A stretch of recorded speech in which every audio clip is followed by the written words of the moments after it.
Alright, so welcome in. So today, this playthrough is going to be a little bit different. I'm going to accept some backseating. I will have the final say on the choices we make, but if anyone comes in and they're like, yo, this really cool thing happens if you do this, I want to do my best to, follow some of those things. Or if I'm not sure what to do, I might ask chat, hey, what do you want to do? I guess the first concept I want to get nailed down is, I'm going to wait. I'm going to give it a minute. I'm going to give it a minute for people to filter in if they want to. Because I'm trying to decide if we want to go straight one direction or over another.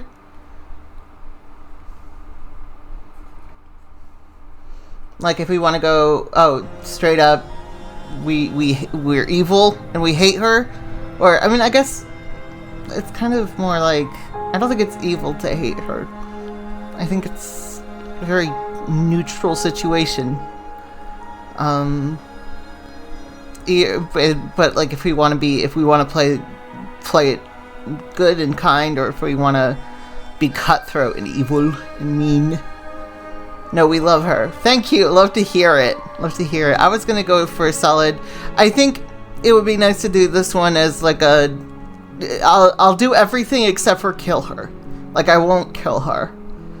But if we want to make some choices maybe that are different from the ones especially I made last time, but as long as we aren't choosing to consciously kill her. But yeah, no, this can be our we love her, she's the best, and then if we play it again we can do a just fucking scorched earth on her. I think that sounds good. What happens if I hit continue?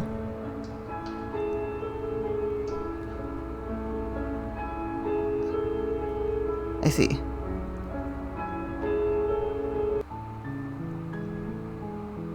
Alright, so I think it's not a new game plus, I think it's a new game version. Here we go!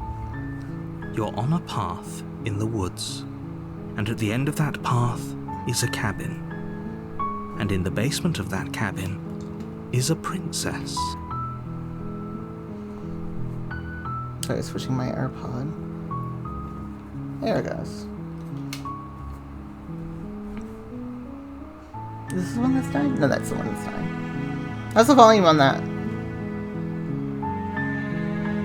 It's a little quiet for me, but I don't want to...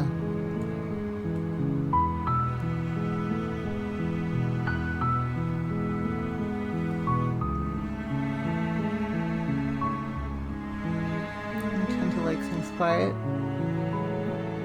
Oh wait, no, it's just my volume, not the game volume. This is the loudest I get. This is the loudest I usually speak. That's the loudest I... Okay, there. That looks fine. Yeah, that's fine. The game will start. It should be a little bit lower than I think. There. Can you hear the... You can hear the music? You're here to slay her. If you don't, it will be the end of the world. A little bit louder than that.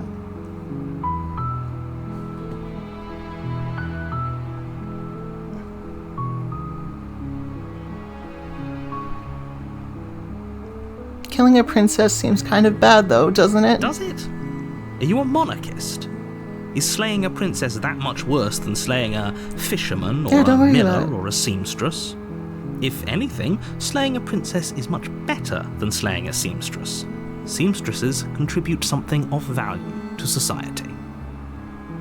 Damn, he's really anti-princess, isn't he?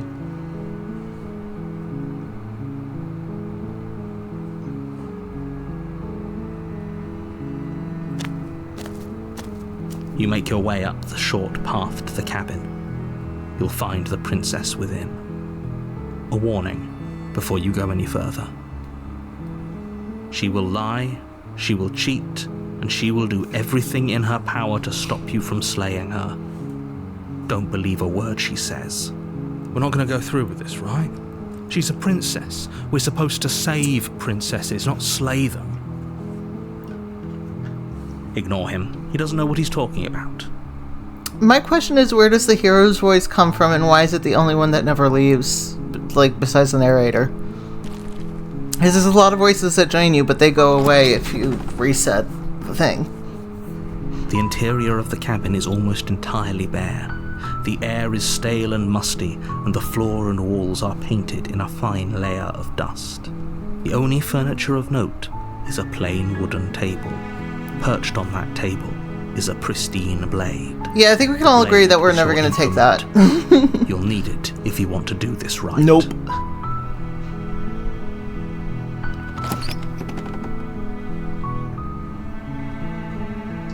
The door to the basement creaks open, revealing a staircase faintly illuminated by an unseen light in the room below.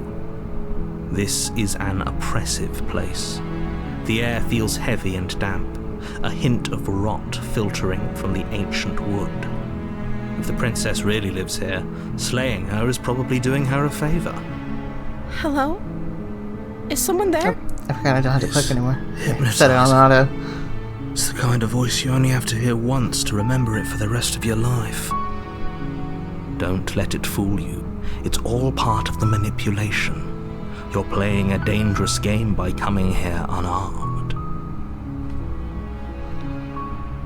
I'm here to save you. How many times do I have to tell you how dangerous letting her out of here would be before it finally sinks in? Wait, really? You're here to rescue me? I was starting to think I'd be stuck down here forever. Come downstairs. I want to see the face of my rescuer.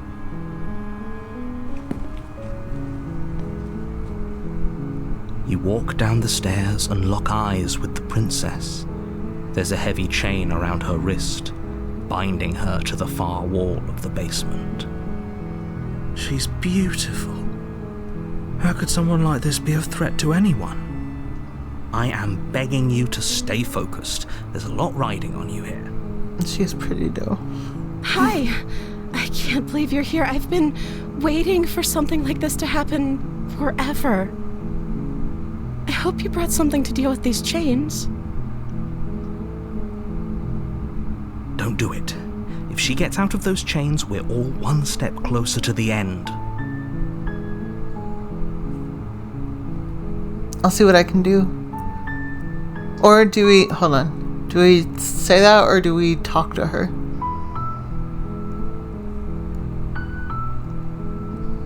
I'm gonna talk to her, I think.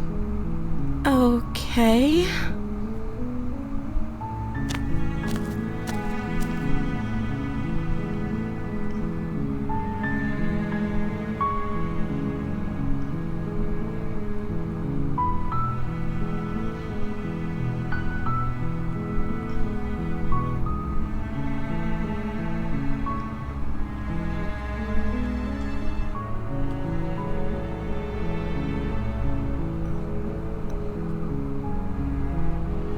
What's your name?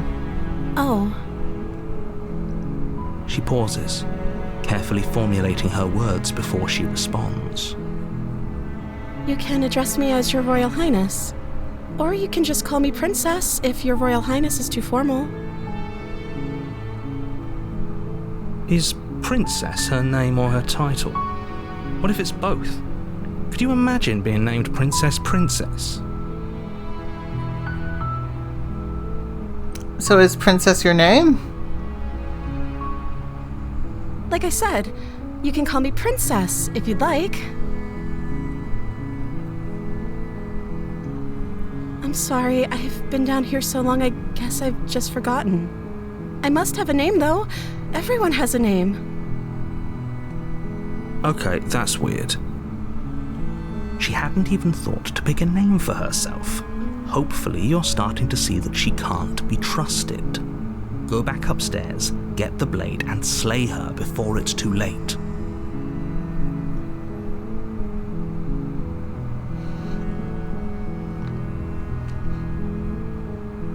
I can't believe they're keeping you down here like this. I'm getting you out of here. You're only making this more difficult. Thank you. Thank you. It feels weird not being dubious. You're making a huge mistake. I'm such a dubious person that you're when doing I'm the right forced to not be dubious. You walk up to the chains binding the princess to the wall and give them a tug. They're large and heavy, far too solid for you to even imagine trying to break them apart. I'm guessing you don't have the key? Sorry, I'm closing. Maybe it's somewhere upstairs.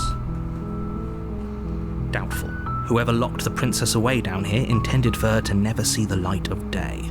They wouldn't have just left the key to her chains somewhere in the cabin. I'm going to check upstairs. Okay. I'll be here. Good luck. You attempt to make your way out of the basement, but the door at the top of the stairs slams shut. You hear the click of a lock sliding into place. Is someone else here? Hey, let me out of here. Shouts and pleas are met with silence. I'll repeat myself once again. You're here to slay the princess, and you won't leave until the task is done.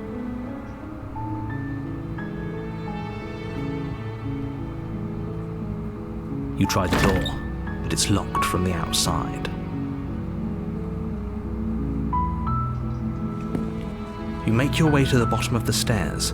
This would have been so much easier if you'd just taken the blade like you were supposed to.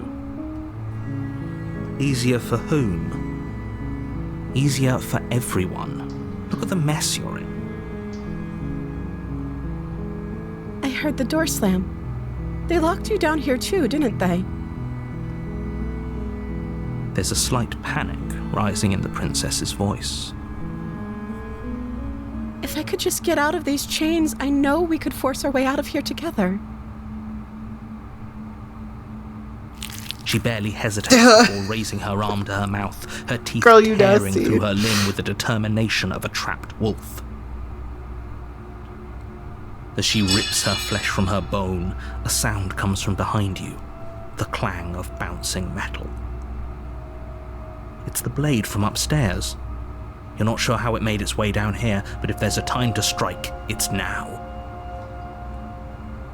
Or we could use it to free her. You won't like what happens if you do that. Fine. Against your better judgment, you place the blade against the ragged, self-inflicted wound on the princess's arm, just above the unyielding chain binding her to this place. You cut into her flesh. The blade is sharp, and it takes little effort to crack through the bone of her arm. Ugh. Ooh. Her limb falls to the ground, and the heavy chains follow suit. She didn't so much as utter a sound through the whole ordeal. No, she didn't. She smiles softly as her gaze meets yours, blood from her wounded arm dripping rhythmically to the ground. How is she still smiling after everything? It's like she isn't even bothered by what just happened. Do you think this is the Thank first you. loop, or do you think this Now has let's still get been out of going here. on for, like, ages before this? No, we won't have any of that. The stakes are too high. You can't just let her escape into the world. No, I can't just let her escape into the world. As the princess approaches the bottom stair, your body steps forward and raises It's the really blade. cyclical. Like, entirely. Like, this might as well Wait, be this isn't where fair. I left You off. can't just do that. Like, continuing. Watch me. Could be. What are you doing?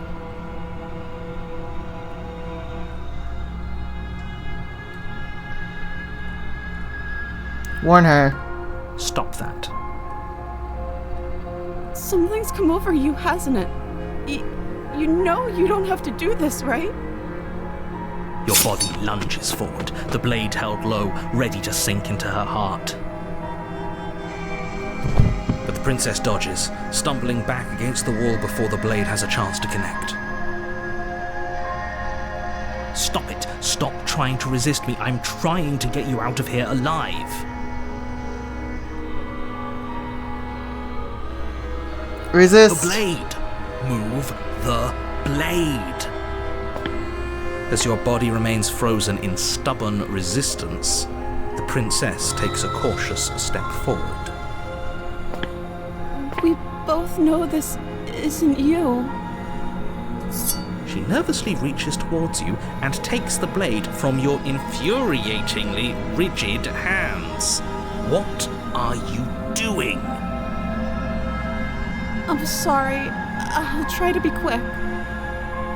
She plunges it into your chest, tearing through flesh and sinew. It is agony. But you aren't dead yet. Oh no, I'm so sorry. Stay strong. We can tough it out until it's done. For her sake. For her sake? Don't you start pretending that dying a painful death is some sort of heroic gesture. The two of you have literally doomed everyone. Does she remember all the Whatever. loops? She sinks Because I think she has mostly awareness of the loops. And again, and you feel every inch of burning pain that slices its way into your body. I'm sorry. She doesn't know how to use a knife, does she? Apparently not, though it doesn't matter how sloppy her blade work is, does it? A stab wound is still a stab wound, and it won't be long before you bleed out. I'm so sorry. With one last thrust of the knife, your legs give out beneath you. You collapse to the floor, your blood pooling around you, your limbs unresponsive.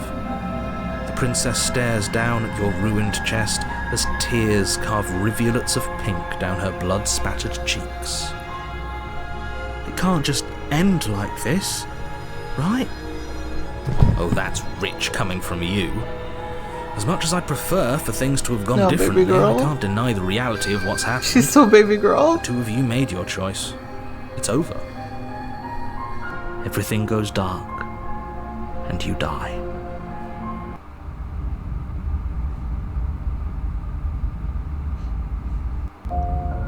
You're on a path in the woods, and at the end of that path is a cabin. And in the basement of that cabin is a princess. You're here to slay her. If you don't, it will be the end of the world.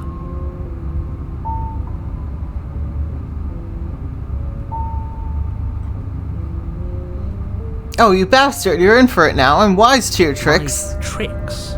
What on earth are you talking about? We just met for the first time.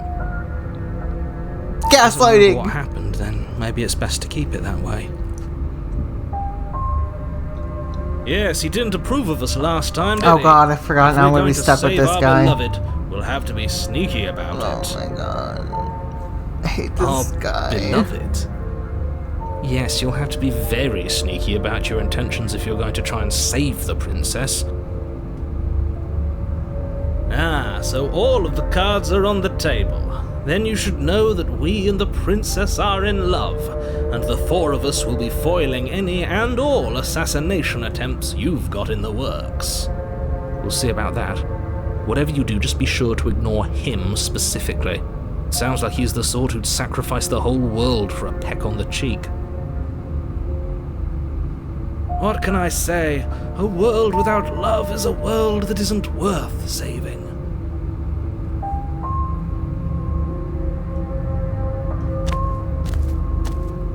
A warning before you go any further. She will lie. We already told you we're not playing along with your little game. It's your lies that can't be trusted. Her beauty is the only thing in the world we can believe in. I think we've already been over this. I'm pretty sure he just likes the sound of his own voice. I do, but I also speak from the heart. My passions are too great to be stifled. They must be expressed. Sure, yeah, your passions are strong and all, but not everyone needs to hear them. Some things are better kept quiet. Don't pay their bickering any mind. Focus on the task ahead.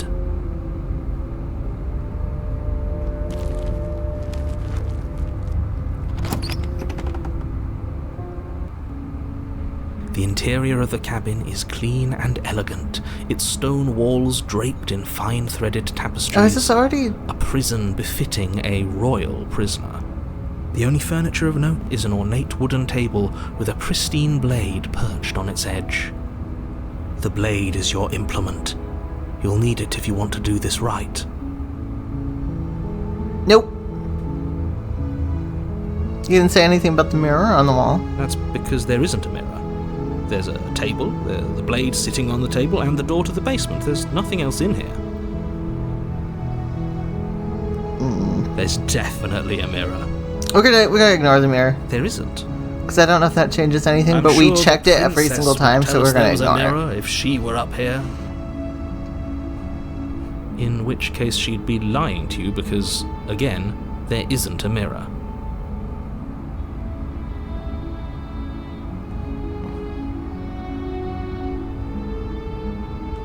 I care about whether we're being lied to. If he's willing to lie about something as innocuous as a mirror, what else could he be hiding from us? Yeah, he's a piece of shit, for real I'm though. not lying to you, I promise there isn't a mirror. Really.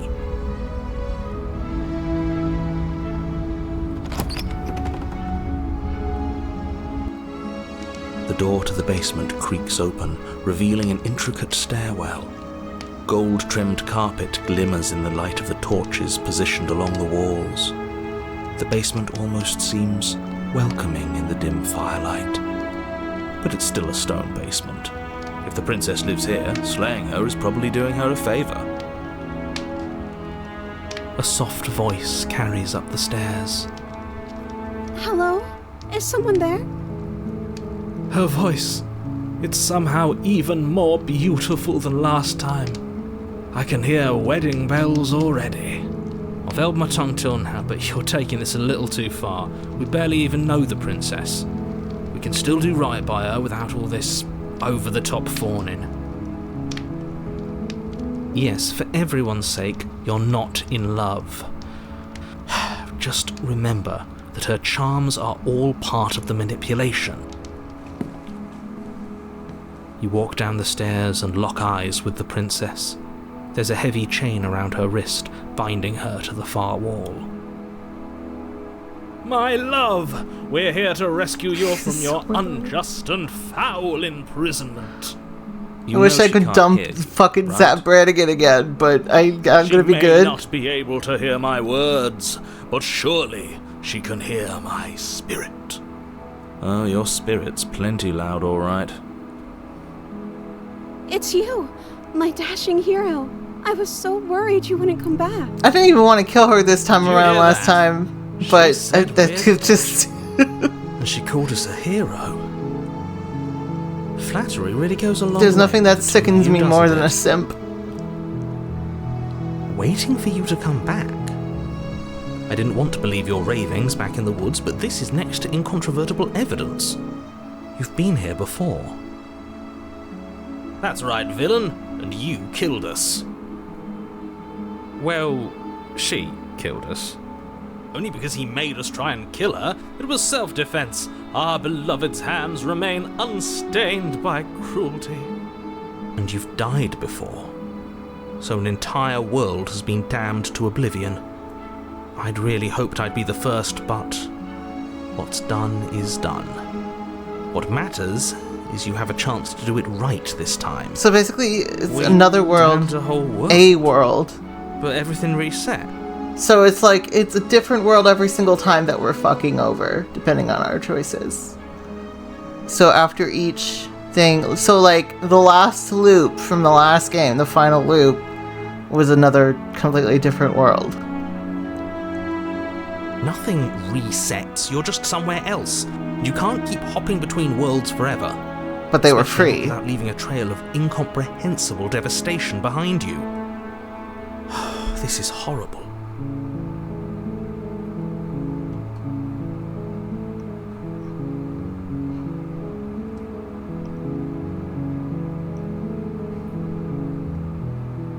I'm sorry about what happened last time. The narrator who sent me here to kill you took over my body. It was extremely unfair. If another version of me was pushed to such drastic action, it was for good reason. That's okay. You were just doing your best, and that's all that matters. She took that in stride. To a surprising extent. An almost unsettling extent, actually. That's because she's perfect. Do you think she has someone like him telling her what to do? She doesn't. There's no one else like me. I think he's right, because I like it better if she doesn't have some horrid little voice like him, always trying to drive her to violence.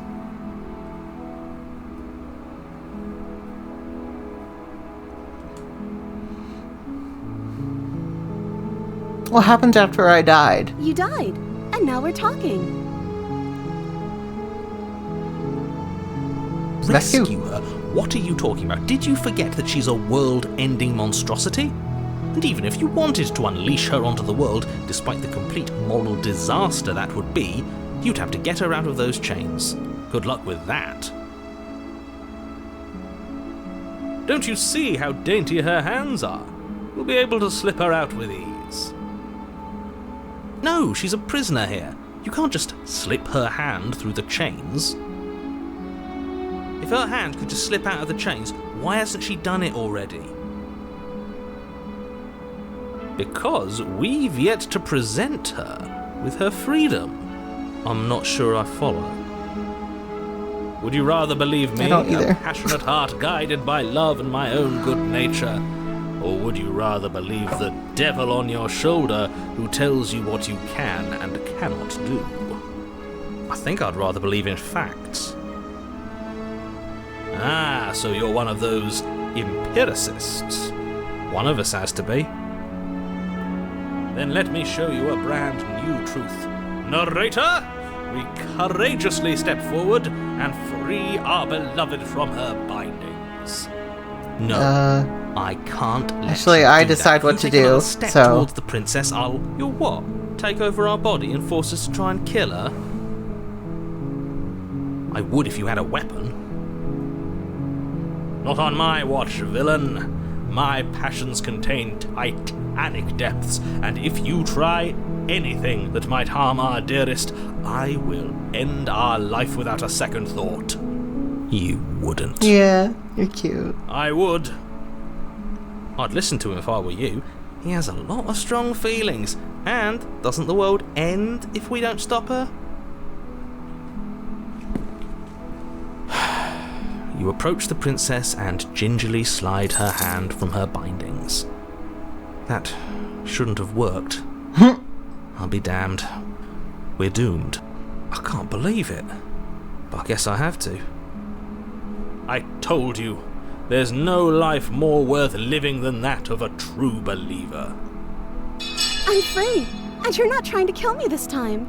Thank you. Thank you so much. The princess jumps up and smothers you in a joyful embrace. Ugh. If only you had a weapon, one slip of the wrist and your pristine blade would be buried in her back and everyone out there would be saved. Luckily for Mr. Romance, we don't have a weapon. Who needs a weapon when we have the power of love on our side? What do we do now? Leave, I suppose. What do you want to do? Let me guess. End the world? Spoken with the rank cynicism of someone who has never felt love in his heart. I don't actually know. Nobody's ever asked me what I wanted before. She doesn't even know what she wants. You may have had her all wrong. What if this whole thing is just a misunderstanding? What if she doesn't want to end the world? You're so gullible. Is the only thing you've ever doubted the actual truth? I think I want to leave. And I think... The princess closes her eyes in deep reflection. And then she shrugs. I don't know. What do you want to do? Oh my god.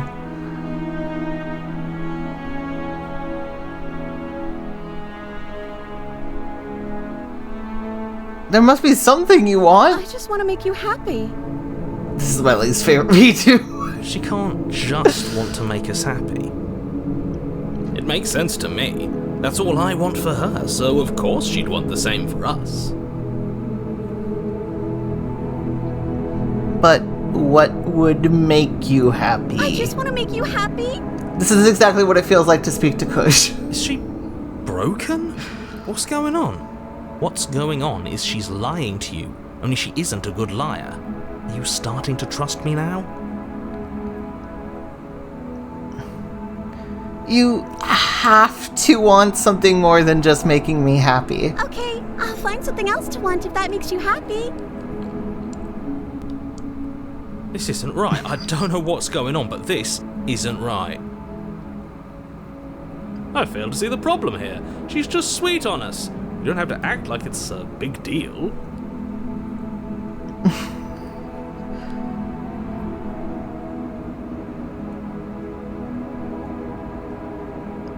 I want you to tell me what you want. I just want to make you happy. Is it just me, or does it feel like we're alone right now? Like we're the only ones here?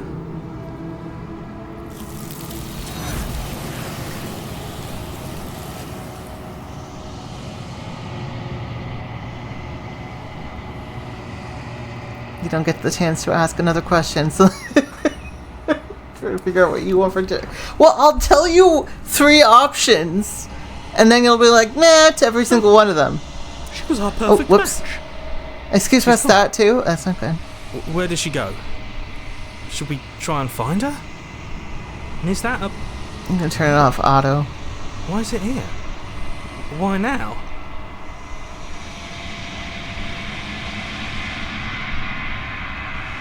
I don't know where she went, and I don't know how we'd even go about looking for her. Right. She's gone. It's just us and that awful thing.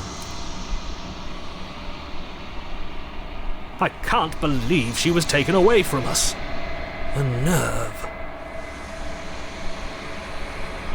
The narrator is gone. He is. Does that mean the world ended? A villain vanquished. I'm begging you, don't do this. Why doesn't he want me to... Like, what is up with him? Is my question. Because he's, like, almost always here. This can never be doesn't banished. feel right. It feels different. Final. Does... Like, where did he come from? Yes. And has he been here the whole I fear time? that we won't like what we'll see. Or did he What join if in we on the just sit loops here and somehow preen cannot for be a while? That can't hurt. gone? Right? The voices feel small, distant as you approach. Silence as you reach forward. They're gone, but the mirror remains. It's time for you to see what's in it. It's you. You are alone in a place that is empty. It is quiet here. Proceed to the cabin. You are at the cabin. Approach her. Something finds me in the long quiet and brings me the gift of a fragile vessel. In the long quiet. Something finds me in the long quiet. I thought the long quiet is me. So who is something, or what is something? And who, like, if that's referring to me bringing the gift, but I am also the long quiet, then what?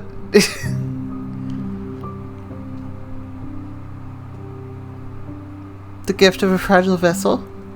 Yes, nerves and fibers to feel the worlds beyond. Perspectives to make my own. So this is like a multi-universal being that's using, like, it does not belong to any world, but these versions of her do. This one is a reflecting pool of desire unfulfilled. She will make for a pliant heart. client. Do not mourn her. She has served her purpose.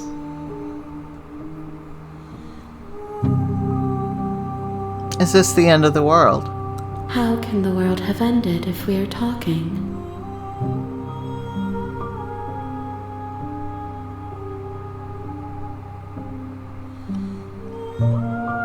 Are you what sent me to slay the princess? Are you what trapped me here? I have only just now stirred to consciousness. I could not have trapped you here, and I too yearn to be free.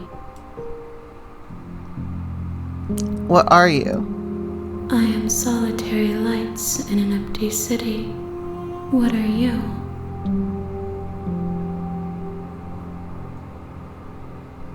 Solitary lights? What do you mean? Thoughts without connections. A dim and nascent network. I wish to be more.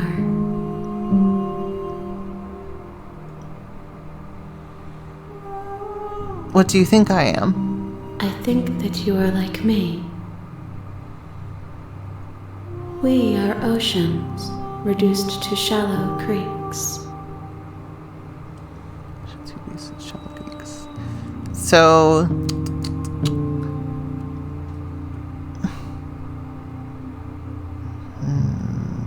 So, because when I get to this point, do some of the voices vanish after this point? Is that me absorbing those? Are they vessels?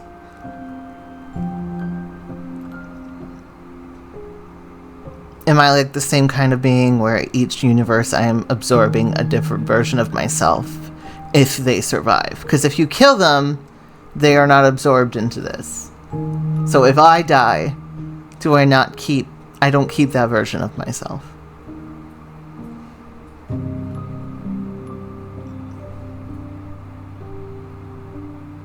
Do you know do you know about the worlds beyond this place? I know only that they are.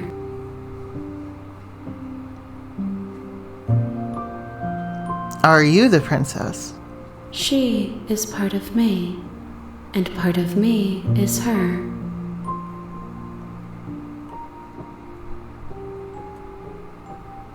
But were you always the princess, or are you just making her a part of yourself?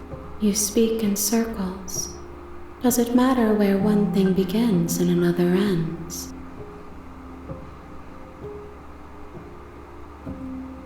Do you know the narrator? You are the only thing I have ever known. The space we're in is vacant. Nothing comes here but us. What happens now? Nothing, as we are. But I know that there are worlds beyond us, and that we are meant to reach them.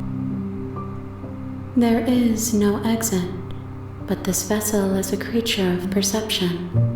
She can make you forget, if only you believe her to be able to. Bring me more perspectives, so that I may be whole, and perhaps then we will know our freedom.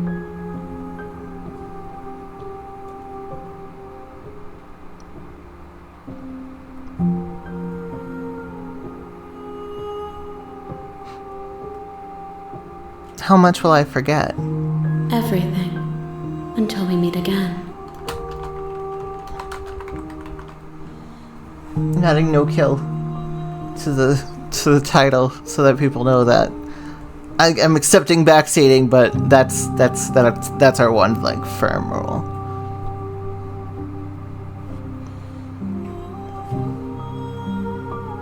And what if I don't let you do this to me? Then we will be here forever, as we are now. Unfinished, dry, hollow.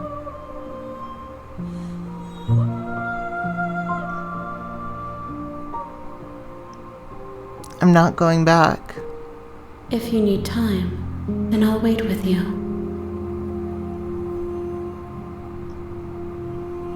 Wait forever. You are as I am now, and forever is a long time to remain undone. I am not you, but I know that I would return before forever was finished. textures will you weave for yourself to occupy forever? Will you place the images of you and I into a box for safekeeping? If you close that box, will you become another you in another world? An imaginary pattern repeating itself until it can no longer bear the weight of its hand-drawn cage? You'll always come back to the box, because you'll always want to know what it means to be you. I will be here waiting by your side until you're ready to return to mine. Okay, so I heard there was an Easter egg. I think they said 200. So we're gonna set the clock. Wait, it reset? My clock changed again. Oh, whatever.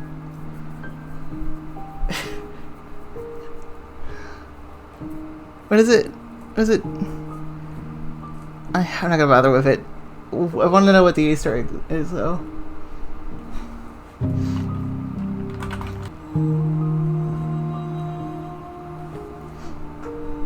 Yeah, basically the same line, but millennia mean nothing in the face of forever, I think? What is it? She says, years mean nothing in the maw of forever, even millennia mean nothing in the maw of forever, I never left your side. Alright. Fucking computer's being annoying.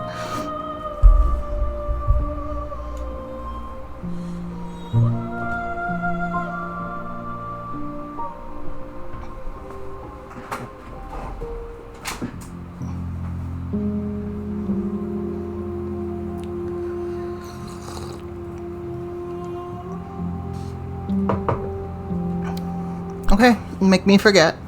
She asks that I tell you to remember her. Oh. You won't. Everything goes dark and you die. Sorry, there's a fruit fly in here and he's the worst. You're on a path in the woods, and at the end of that path is a cabin. And in the basement of that cabin is a princess. You're here to slay her. If you don't, it will be the end of the world.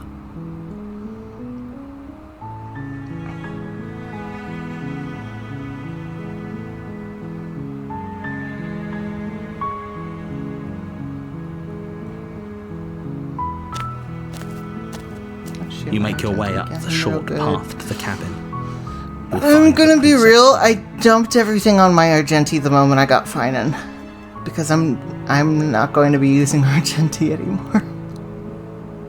A warning before you go any further. She will lie, she will cheat, and she will do everything in her power to stop you from slaying her. Don't believe a word she says. We're not going to go through with this, right?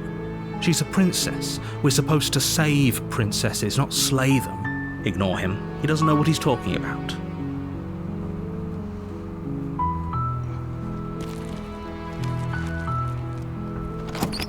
I feel like Argenti should be... I think he should be on the standard banner. Of the cabin is because he's good, bare. But there should be...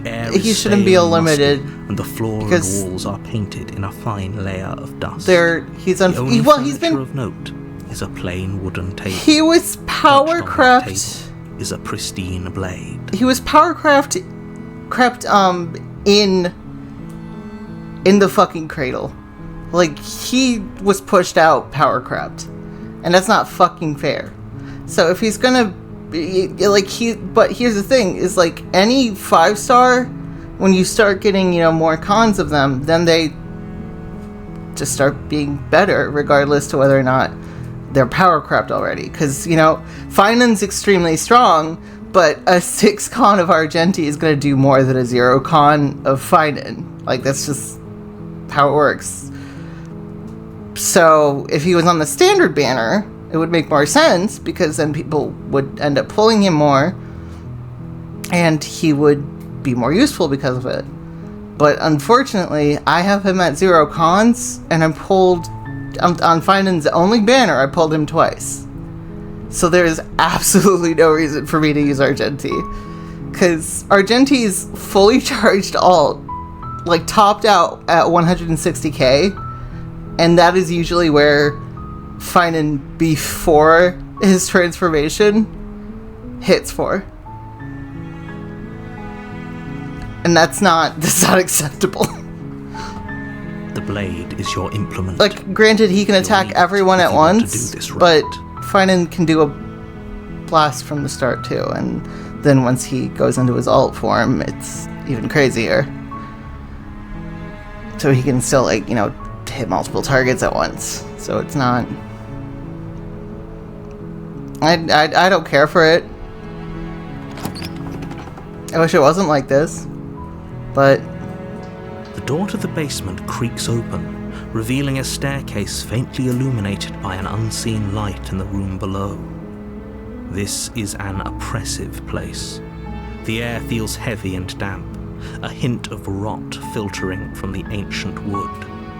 If the princess really lives here, slaying her is probably doing her a favor. Her voice softly carries up the stairs. Hello? Is someone there?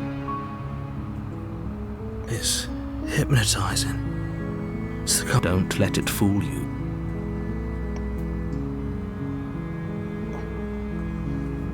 Good.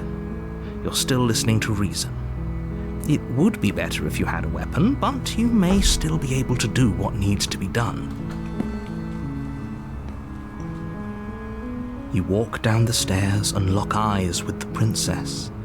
There's a heavy chain around her wrist, binding her to the far wall of the basement. She's beautiful.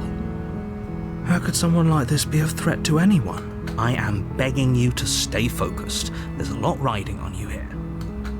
Hi. Do you think you can get me out of these chains? I'll see what I can do. You're only making this more difficult. Thank you. Thank you. You're making a huge mistake. No, you're doing the right thing. You walk up to the chains binding the princess to the wall and give them a tug. They're large and heavy, far too solid for you to even imagine trying to break them apart. I'm guessing you don't have the key? Maybe it's somewhere upstairs. Doubtful. Maybe I should have taken the knife just to, like, help her get out. Light of day. They wouldn't have just left the key to her chains somewhere in the cabin. And if there isn't a key, do you have any other ideas? Maybe there's some way to break the chains? Or if that doesn't work, I guess we can always cut me out of them. She offers the suggestion with almost complete nonchalance. If we were stuck down here long enough, I'm sure we'd be nonchalant about cutting our way out if it meant we could finally be free. You attempt to make your way out of the basement, but the door at the top of the stairs slams shut. Is someone else here?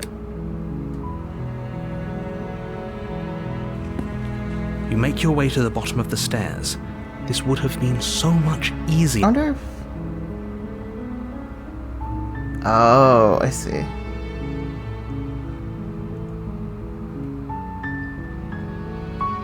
Okay. Easier for whom? So I have to make saves if I want to. Easier for It doesn't everyone. honestly. Look at the mess you're in. Oh, we're heard probably what going to they end up say. here again, judging They by how locked you things down here work. too, didn't they? There's a slight panic rising in the princess's voice. If I could just get out of these chains, I know we could force our way out of here together. She barely hesitates before as she rips her flesh from her bone. A sound. It's the blade from upstairs. Or we could use it. You won't like what happens if you do that. Fine. Against your better judgment, you cut into her flesh. The blade is sharp, and it takes little effort to crack. Her limb falls to the ground, and the heavy chains follow. She didn't so much as utter a sound through the whole ordeal. No, she didn't. She smiles softly. How is she still smiling after every... Thank you. Now let's get out of here. No, we won't have any of that. The stakes are as the princess approaches the Wait, this isn't fair. You can't just do that. Watch me. What are you doing? One here. Stop that.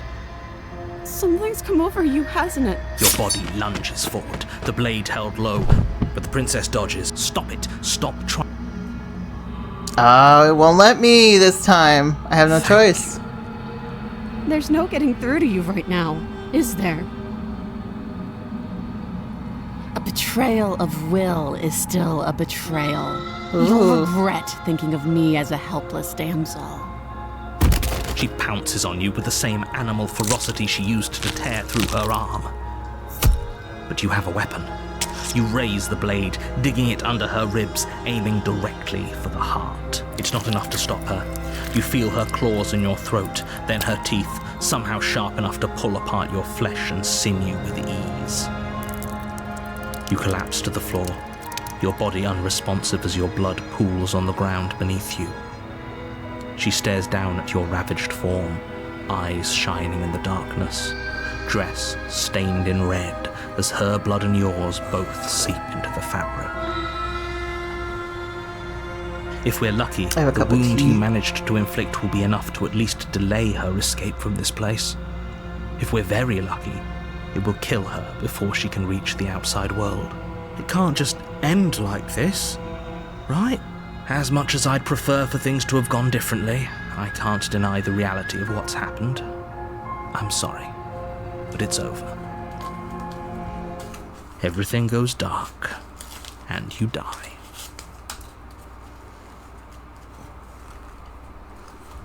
Gonna add another tea bag. Oh, I think this one's the Kushka one. You're on a path in the woods, and at the end of that path is a cabin. And in the basement of that cabin is a princess. You're here to slay her. If you don't, it will be the end of the world.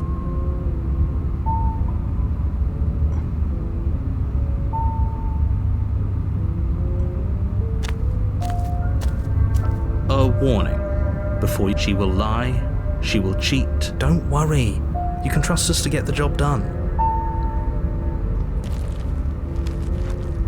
Hold on, I'm gonna put my kettle on again because I didn't let it heat up all the way and it's cold. So The interior of the cabin is a mess of twisted roots. The walls a chaotic weave of knotted wood that, almost as if by accident, just happened to resemble a room.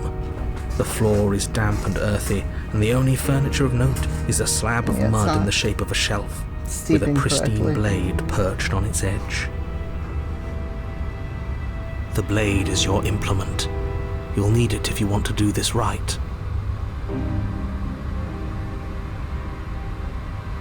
No blade. Hope you know what you're getting us into. It'll always be here if we need it. Sure, that was also true last time and we still died, but we definitely know what we're doing this time.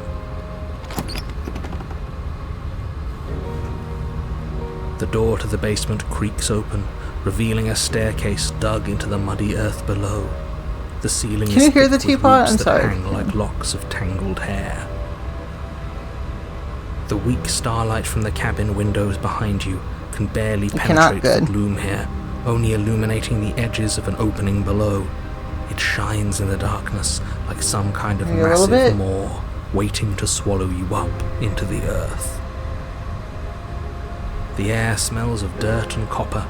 It's thick and wet, as if your lungs are being coated in mud with each intake of breath. If the princess lives here, slaying her would probably be doing her a favor.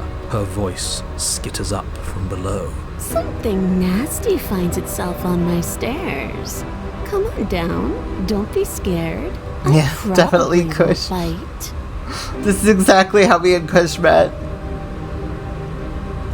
I'm not nasty.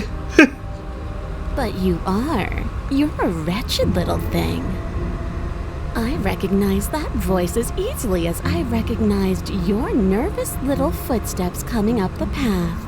I know who you are, and I remember what you've done. That wasn't my fault.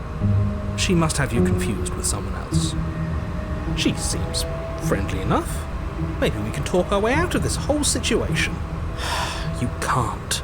Unless you slay her right away, she's going to break free and end the world. There's no reasoning with what she is. Look, I'm just throwing ideas out there. I like to think out loud.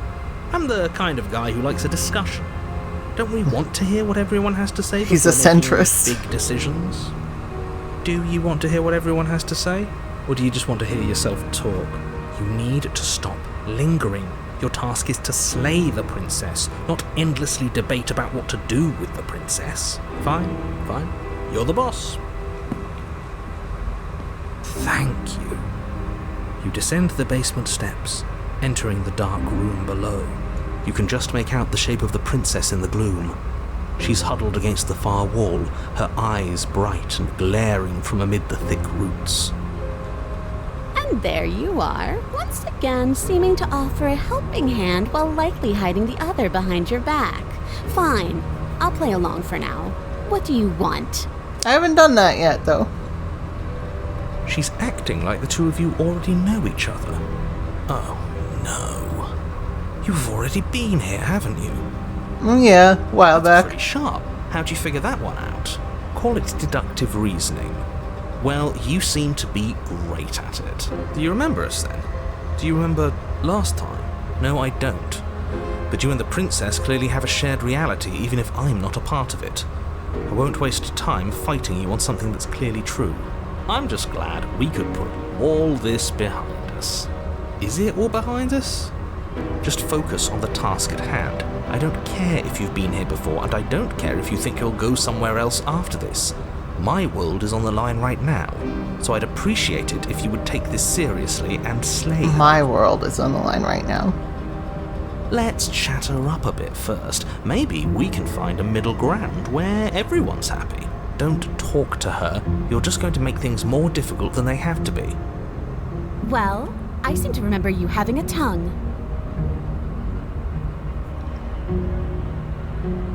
I'm sorry about last time. Oh, smart. Let's apologize. Get us back on the right foot.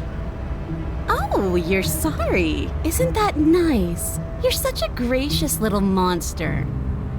If you're sorry, then let me out of here. Prove it.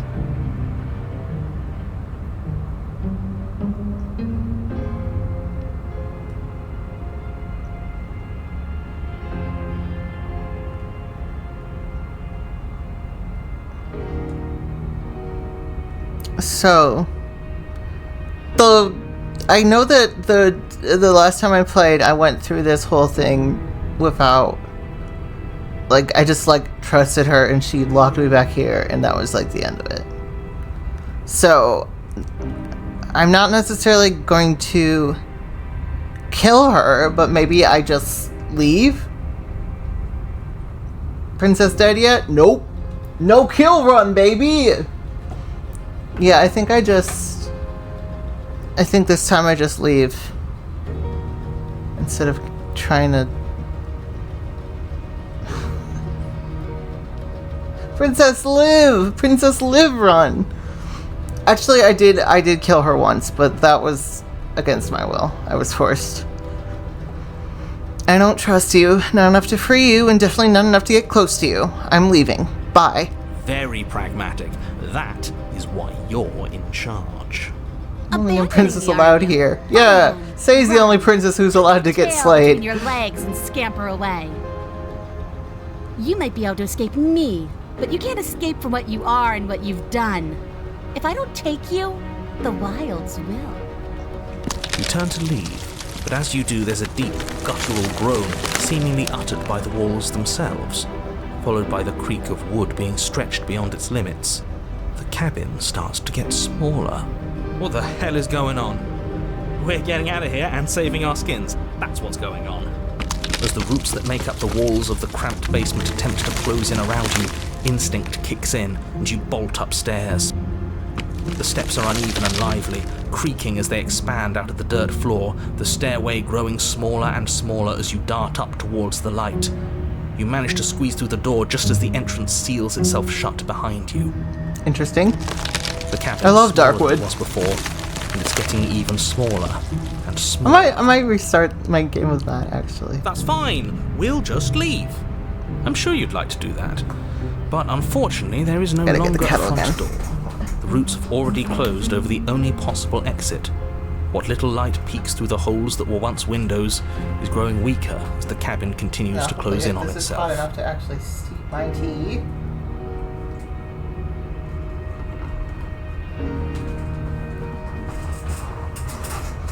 Looks hot enough. Shit. What do we do? That's what I was thinking. As your mind races for an answer, you hear the princess's voice crackle up the stairs.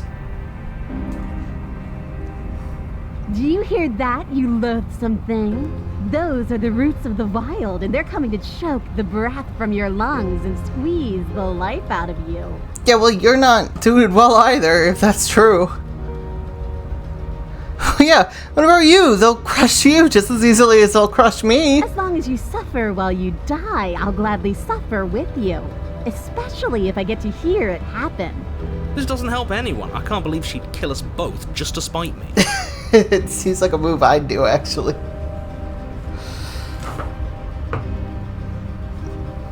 See? This is exactly why you were tasked to slay her, and why you shouldn't have left her in the basement. She's an antisocial monster who'll gladly burn the whole world for her satisfaction. Yeah, we have a lot in common. The roots grow ever closer. We know. We can see them.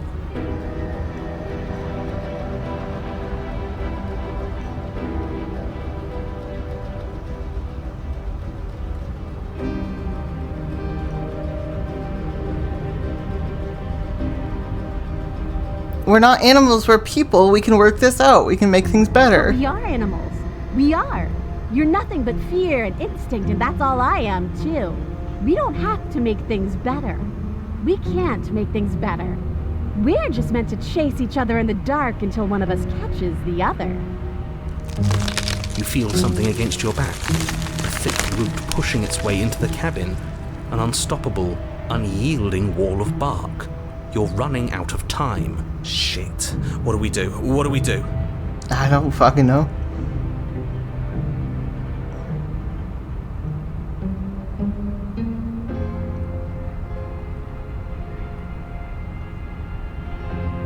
Why? Why though? Why are you doing Because this? it's in my nature. Just like you coming here to hurt me is in yours. It's who I am. That is extremely not us. We're just doing what we're told, and making the best out of a difficult situation. We didn't even try to kill her. We just left her here. Yeah, exactly. It's the same thing. No, I wouldn't say that. Isn't. Yeah, You slump to the floor as the roots continue to expand into the for cabin. once we agree. We're never gonna make something of ourselves with that attitude. At least she isn't gonna make something of herself either. At first it's almost gentle, your body being lifted delicately off the ground as the floor shifts beneath you. But the cradle of the growing roots starts to feel suffocating, then unbearably tight, then that tightness gives way to bulging pressure as they begin to constrict. I like this. The sound of creaking wood is drowned out by the snaps and pops of your bones, pain flooding your senses as you feel your skin deform, being shaped unnaturally by the living cabin. The suffering is what you deserve, you hideous creature.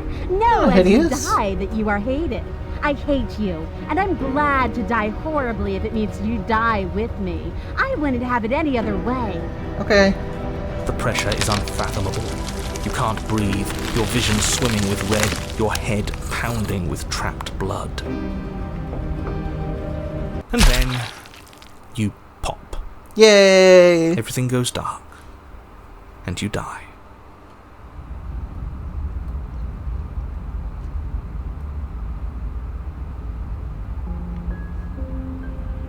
We are a path in the woods.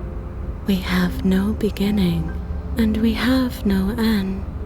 But something cold and unnatural sits watching us from just beyond our edge. His gaze pushes against our borders, curling them in on themselves, preventing them from stretching to the places they need to reach.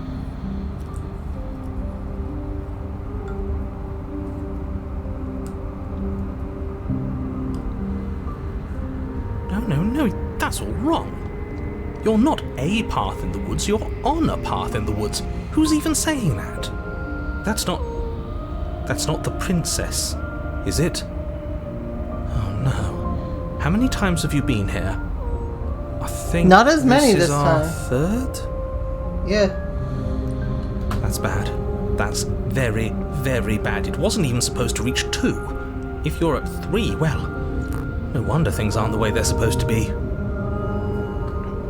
This is the first time the cursor changes to the bird head. Let's get our facts straight.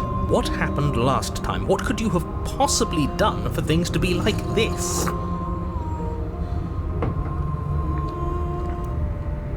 The thing that sits beyond our edge speaks his logic into us. He tries to grasp at things that cannot be grasped. He tries to stare with wide pupils at that which can only be held from the corner of the eye or with a passing glance. Shut up. The rest of you, talk. What happened? What did you do? Why does he want to know? I don't mind where we are right now. It's rather nice. I can hear what everyone is thinking. There's no reason to keep secrets. We tried leaving her in the basement, but she made the cabin come to life, and it crushed both of us into a fine paste. And now we're here, existing. And for what it's worth, I'm with him. This is nice. It was a fitting end. I'm sorry if it hurt, but doesn't this make it all seem so small? I see. So the cabin ground you into paste, and now you're convinced you're stuck together. What a mess. He doesn't understand. We aren't convinced of anything, and we aren't stuck together. We're one. This is how we're supposed to be. Can't you feel it? Ah, yes. The distinct urge to be stuck with your partner in a never-ending singular body.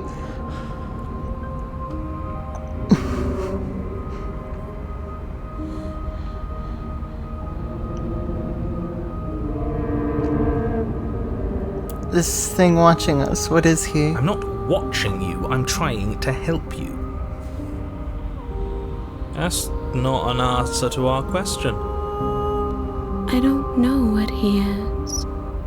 I only know that he is something other, and that he wishes for you and I to tear ourselves apart. I do want that, but only because it's in your best interests. It's in everyone's best interests. You won't be able to slay her unless you remove yourself from her. What if I don't wanna? He wants us to kill each other.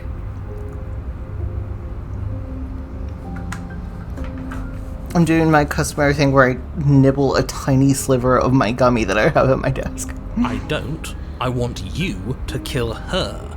Don't be charmed by her faux solidarity. You're not in this together. She's the only one who poses a threat to the world, and she's trying to make you go along with it. You don't have to enable her, especially when you have what it takes to stop her.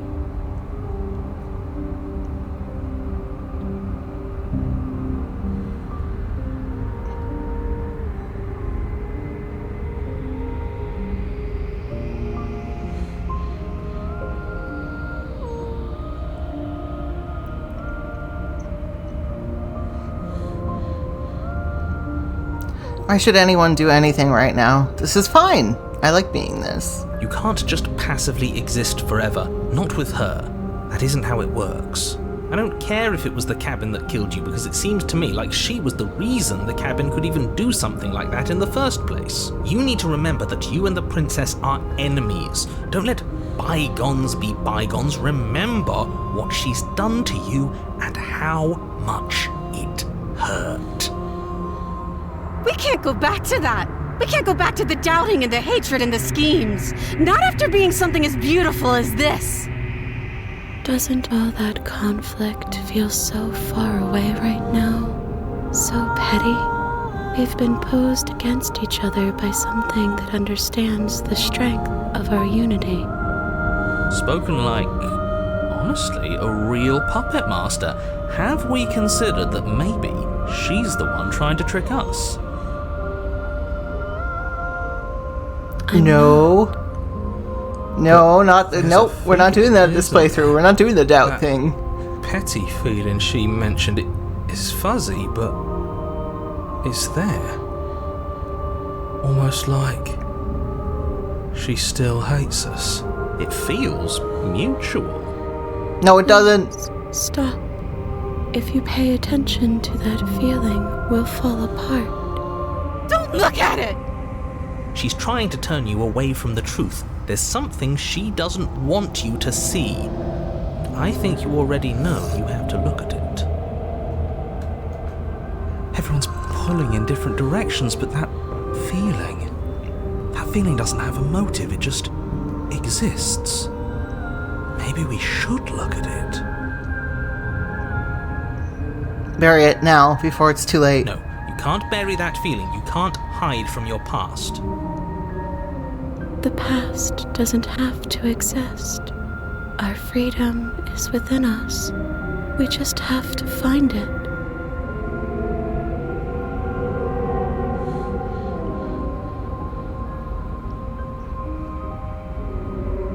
Turn inward and find your freedom.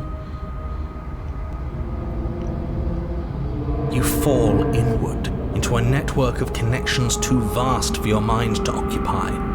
Are you a path in the woods? Are you a body? Can you even grasp the fuzziest edges of the shapes that confine you? We can change to fill them together. We don't need to be everywhere at once, just in the right place at the right time. You'd do best to remember that some wounds will never heal. Some rifts can never be mended. Even in rebirth, some things never come back the same. What is he going on about? What does he know about us? You aren't whole.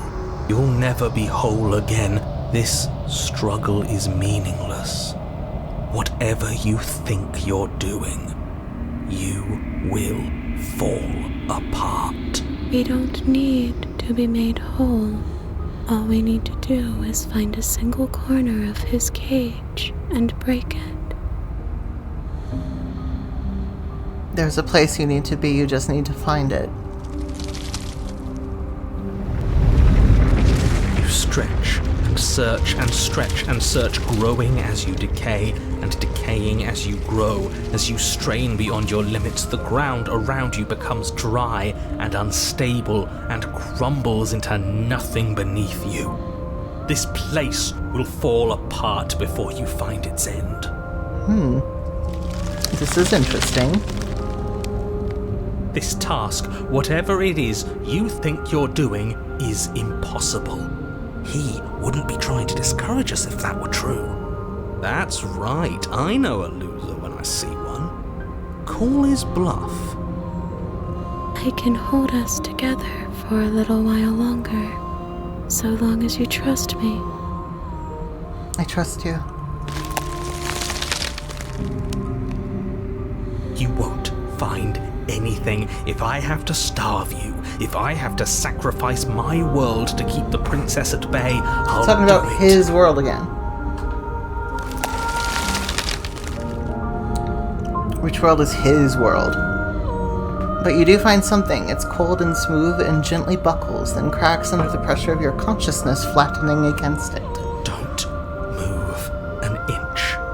Don't grow another blade of grass or harvest the remains of another dying creature so you can expand just that much further. Stop all of this. Right now. I think it's too late for that, mate.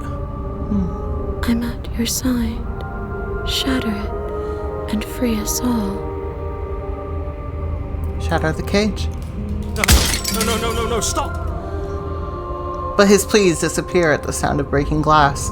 For a moment, you and she gaze through the tiniest hole in the world at the place you need to be. We found it. I knew it. I knew there was something he was keeping from us.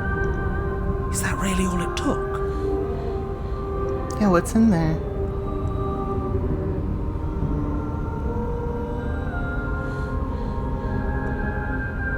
Job well done, team. Just like I'd planned.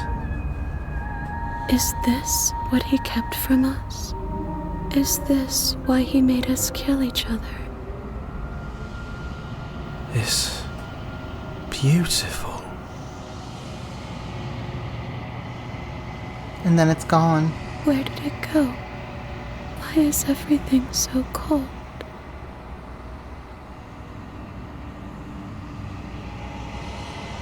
But you never get the chance to answer her. You turn to see her gone behind you. Memory returns. She's gone. Where did she go? Should we try and find her? And is that a mirror? Why is it here? Why now?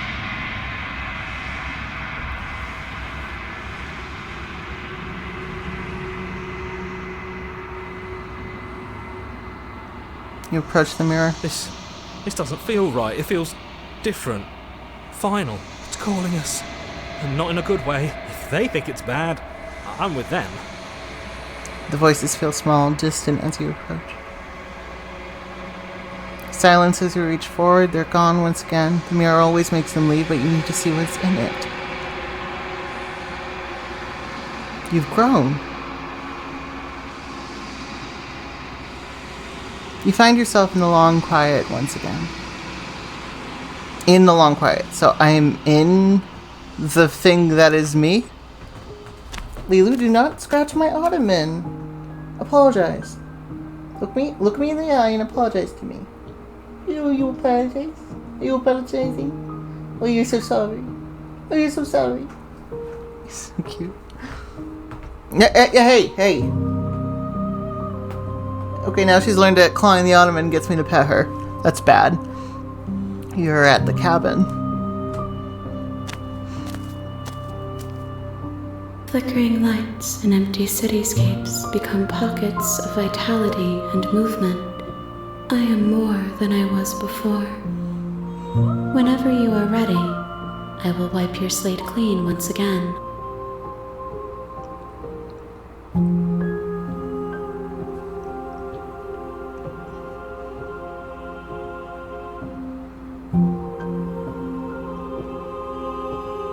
When this is all done, do you know what you want to do? With every gift you bring me, I excavate the alleys of what I am meant to be, and every exploration yields new and complicated truths. What I will be is different than what I am, and what I am is different from what I was. I cannot tell you what desires I will hold when I have changed, but in this moment, all I want is to know myself and to know you.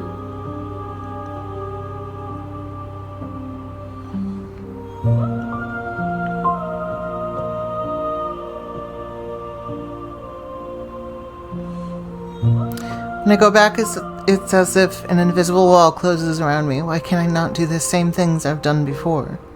Those paths lead to worlds you've already seen, and to perspectives I have already made my own. They are useless to us now, inaccessible. The only paths of value are those that are yet untread.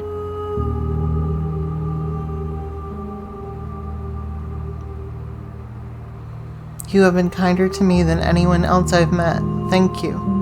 Why wouldn't I be kind to you? You are the only thing I know that isn't me.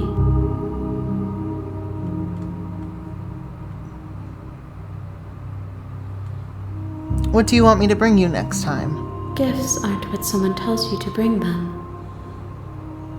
My joy is in seeing what you choose. There are no wrong answers, and every perspective illuminates my shadows and shares new secrets.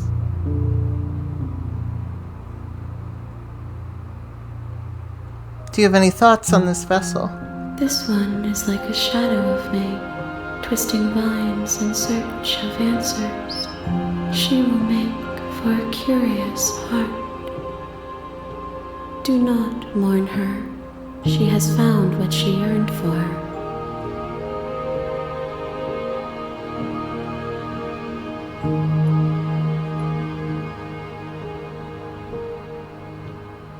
I don't want to hurt you, but the more times I go back, the worse I fear things will be. The vessels are shaped by memories of you, but their impulses are drawn to the edge of the long quiet. To them, you are a gate to something more, and any hurt you've caused them is understood as a fair price for freedom. But they are only thoughts and perspectives. They are not me.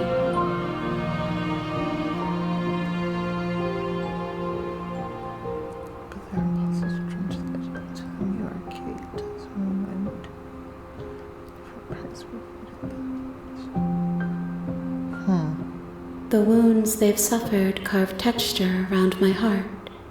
Without them, I would be as I was before.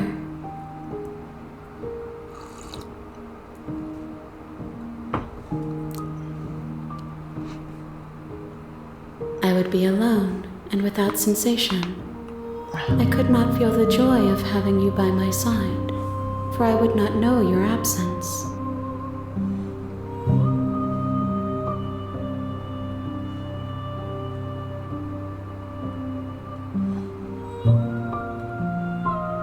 I'm ready to go back.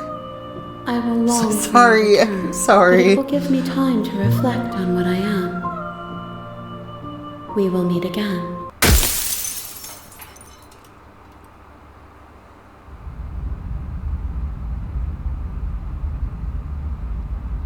You're on a path in the woods. You're here to slay her.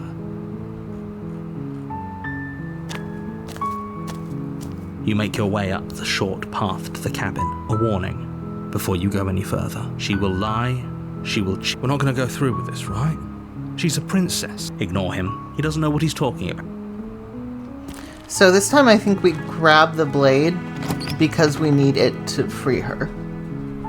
The interior of the cabin is Like, we're just going to be like, oh no, this is not here to hurt you with it. Stale and musty. Because I think we've The floor explored and pretty walls are much painted in a everything fine layer of dust. that will happen The only if we furniture don't. of note is a plain wooden table. Perched on that table is a pristine blade. The blade is your implement. You take the blade from the table.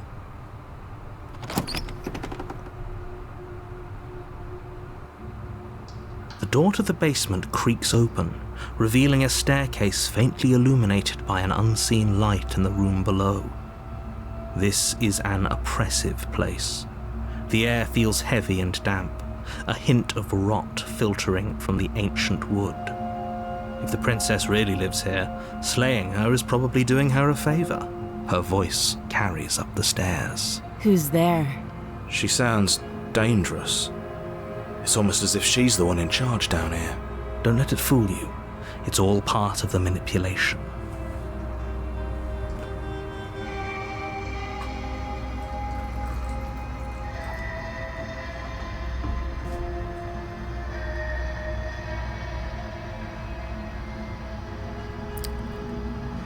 Good.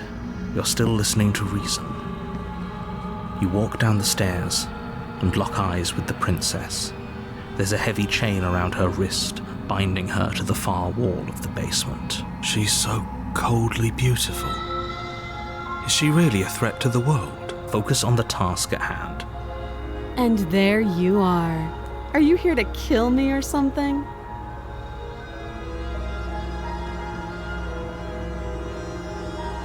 What? No way. Why would you even think that? That giant knife you're holding kind of gives it away, doesn't it? The blade. Of course she doesn't want to talk. Who'd want to have a conversation at knife point? We should drop it. Don't you dare. It's fine. We can decide what we want to do after we talk to her. Maybe she really is a monster. But killing someone in cold blood isn't very becoming of us.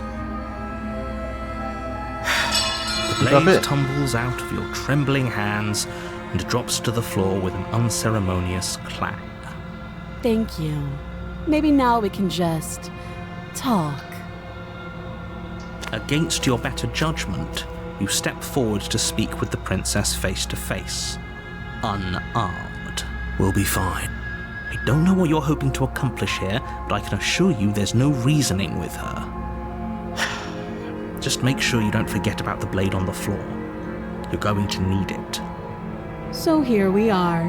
What an awkward start to a relationship. Yeah, it's pretty awkward. I know. I just said that. Now why are you here to kill me?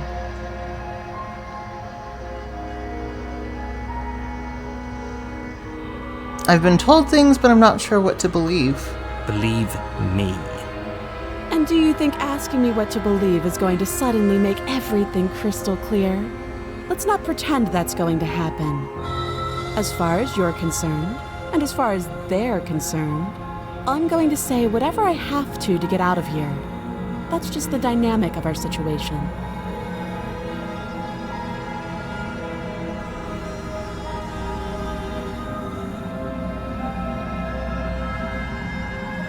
Do you know why I'm here to kill you? Do you? You're apparently going to end the world. Don't just tell her that. Is that why they threw me down here? But I don't want to hurt anyone. I like the world, I think. I don't remember much about it, to be honest. I've been down here a long time. Just how long has she been down here? If I'm supposed to be capable of ending the world, then how did I wind up here, chained to a wall? Have they told you why I'm allegedly so dangerous?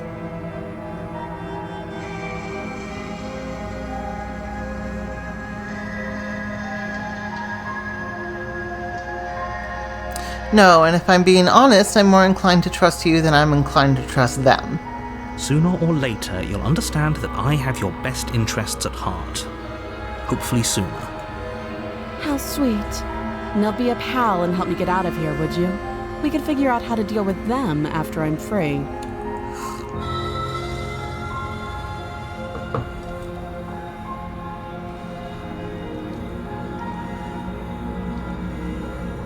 Examine the chains. I'll see what I can do. You walk up to the chains binding the print. They're large and heavy, far too solid for you to even imagine. I'm guessing you don't have the key. Maybe it's somewhere upstairs. Doubtful. Whoever locked the prince.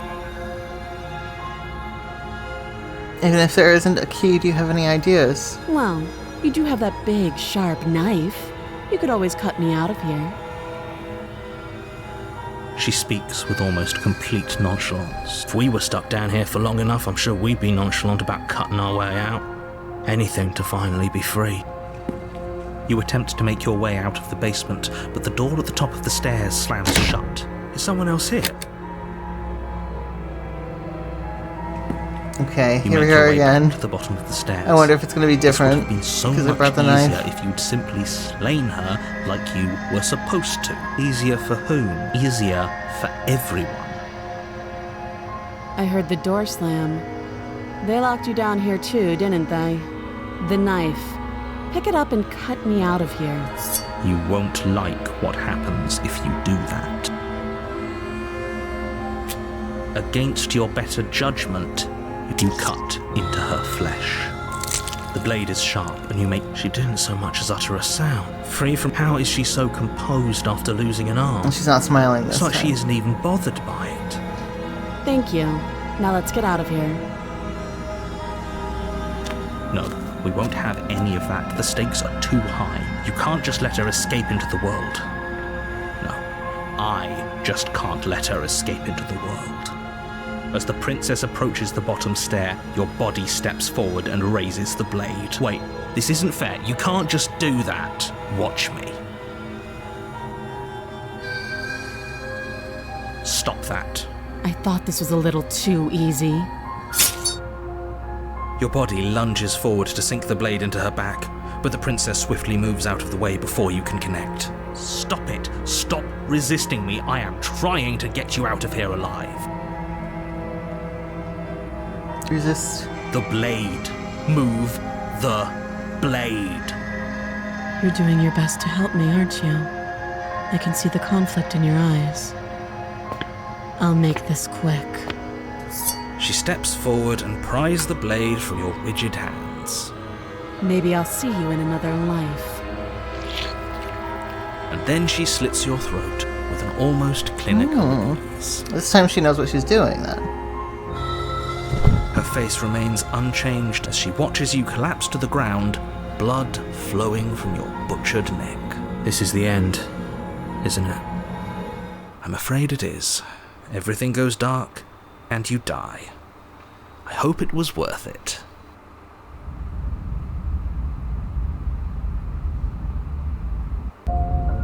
You're on a path in the woods, and at the end of that path, you're here to a warning. She will lie. Yes, don't believe a word she says. Just go in, take the knife, and do what you're supposed to. Wink. Did you just say wink out loud? No, I didn't. Wink. Just ignore this clown and focus on the princess.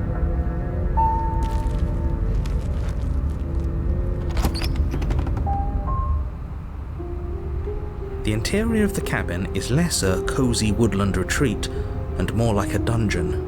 A few pathetic wisps of starlight attempt to illuminate the cold, uninviting stone walls, and thick, wrought iron bars barricade the windows, reminding anyone who enters that this is a prison.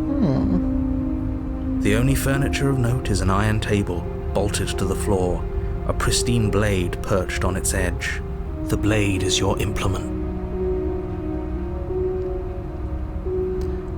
I'm afraid I'm going to insist we take the blade. Nope. We're in a dangerous situation, and I'm not letting us go down there without a weapon. No. Are you sure? What if she, I don't know, turns it against us? Which I'm bringing up in a purely hypothetical manner. Yes, I'm sure. Turns it against you? She's a prisoner here. She'll only be able to turn it against you if you give it to her. Which you won't be doing because she's an existential threat to the entire world. Okay. I'm trusting you. Hey, don't I get a say here? What's the big idea? Normally, yeah, but not about this. Oh, come on now. Call it a reflex. We take the knife as we go. Oh, come on. Wonderful. You do exactly Okay, so the narrator's Sweeping not the only blade one who from can the force table me to do before things. proceeding That's the good to know. basement. Don't worry about it. We have a knife, so what? It's not like we have to use it. No, you don't have to do anything, but you do well to use it regardless. Moving on.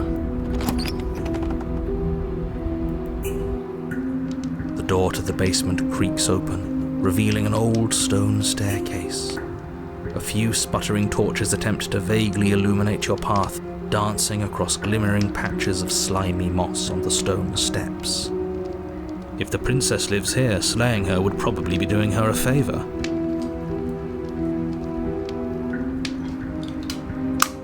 Her voice, harsh but controlled, carries up the stairs. My AirPods might be dying. I hope not. Is that a visitor I hear? Please, come downstairs. It's been a while since I've had company. I wonder what visitors she could be referring to. Were we not the first? You walk down the stairs and lock eyes with the princess. She looks up at you. Yeah, every the single heavy collar time around her there's neck clanking at loudly as least she one moves. extra one. The chains binding both her wrists to the far wall, joining the metallic chorus as she adjusts her hands in her lap. Like, I feel like at some point I was also a prisoner here, maybe, with her. But he freed me because he thought he could control me, perhaps. Should we be worried about the one around her neck? Why would you be worried about her restraints? If anything, they'll make your job easier. Have you noticed the empty chain on the wall? Yeah, that's what I'm Place saying. where everything seems to serve a distinct purpose, there would be something so obviously useless. What an interesting development. Why don't you have a seat? The two of us should chat before you bury that thing in my heart.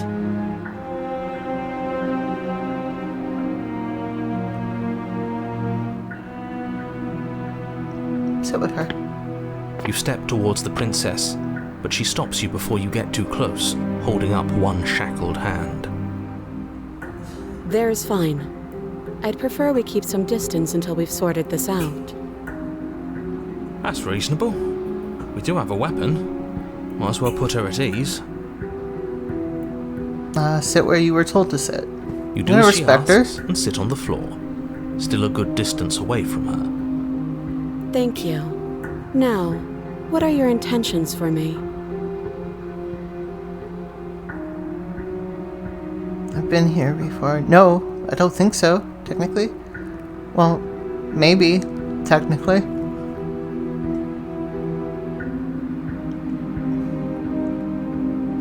That other chain on the wall, who is it for? I don't know, but you could always try it on. Maybe it'll fit. I think it will. I hope I don't actually have to say this, but please don't lock yourself in chains. We need you ambulatory if you're going to save the world.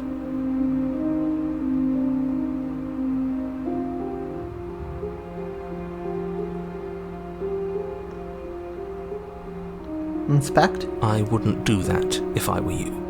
And why is that? Do I even need to explain myself? It's a shackle, and it's one without a key. Do you want to be stuck here like she is? And what? Is it going to lock the second we put our wrist into it? I don't know. Maybe it will. Well, then don't put your He wrist in doesn't it. want us to look at it. That's all the reason we need to investigate. But what if he's telling the truth? He isn't. I am. Inspect.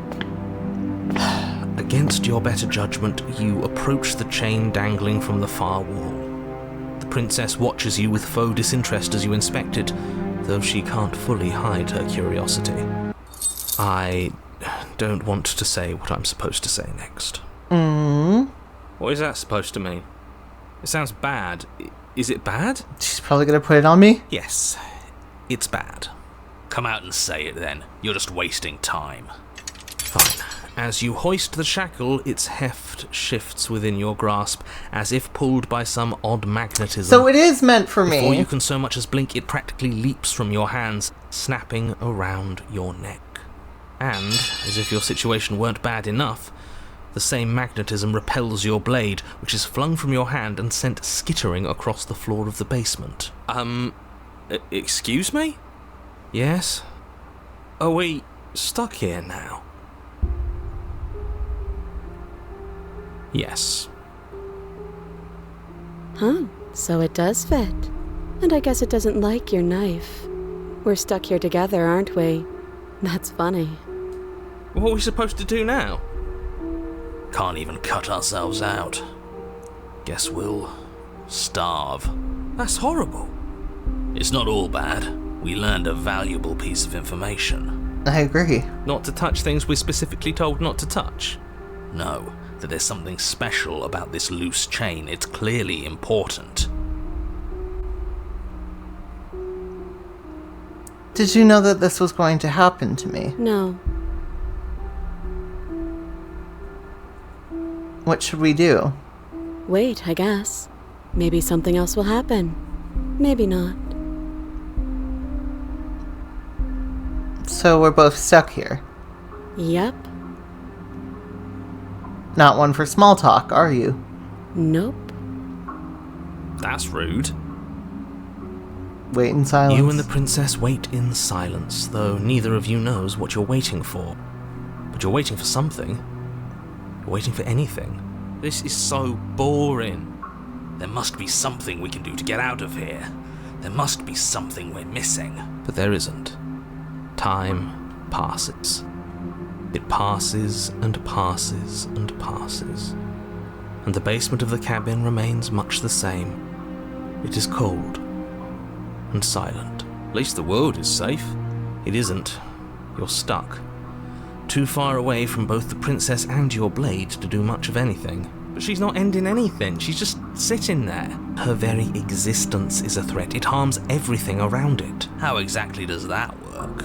It just does. But your line of questioning is interrupted by the passage of even more time. And after that, even more time passes again. And let me guess, the cabin remains the same. Is the audio stuttering for you, or is it just me? If time is passing, the cabin can't be the same. Even if the differences are small, they have to exist. That's just how things work.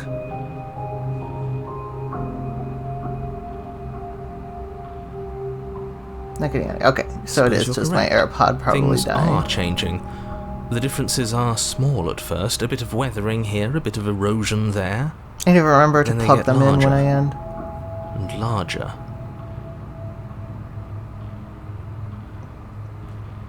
Have you noticed the basement changing? I don't like small talk, remember? Still rude.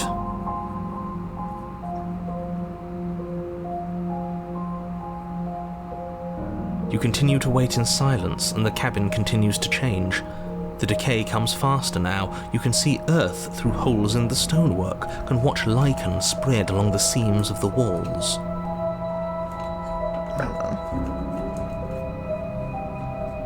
I'm gonna move my phone so my model's gonna freak out.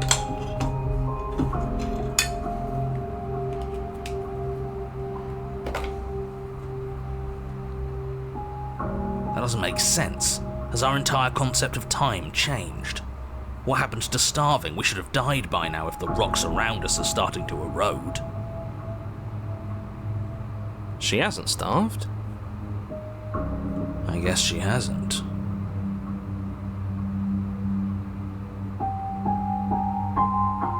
Even more silent time passes as you watch roots push themselves through the increasingly porous walls of the basement.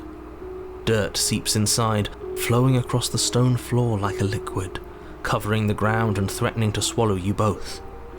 Time continues to pass, and pass, and pass, until suddenly there are no walls. And then... And? I think he's gone. Would you look at that? We made it out of the cabin, and nothing bad had to happen to either of us.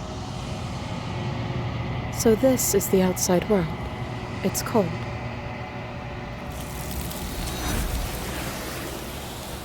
Oh.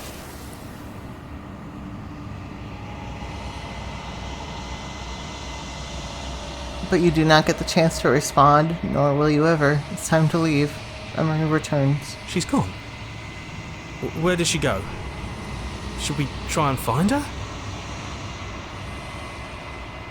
And is that a mirror? Why is it here? Why now?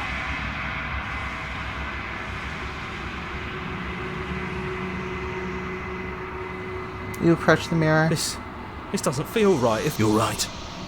Part of me wants the truth, but something stronger is holding me back. Fear. Silence as you reach forward. They're gone once again. The mirror always makes them leave, but you need to see what's in it. You've withered.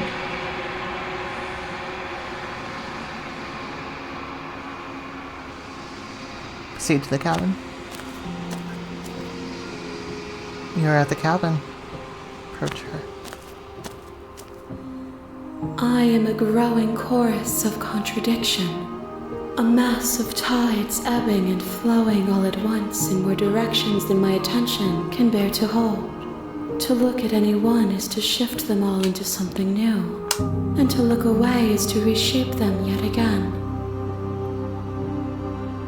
All of me is changing, and yet the rest of me is still the same.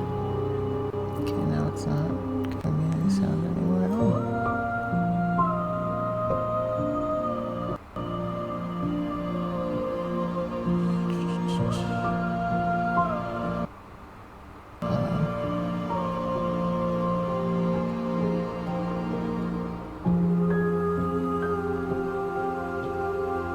Couldn't disconnect. Oh, hold on. Oh, there we go. Okay.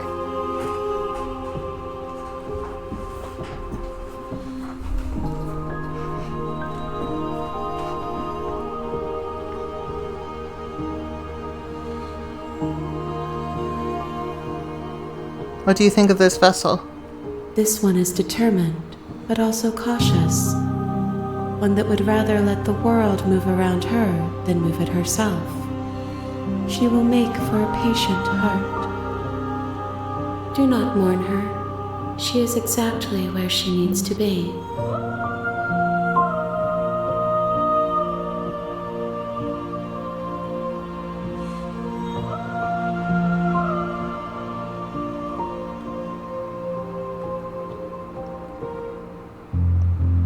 Everything you say feels like a riddle. Can you give me a single straight answer? I'm sorry. Words are difficult. for me. They never fully weave what I wish to say. If you do not like my answers, then you need not ask me questions.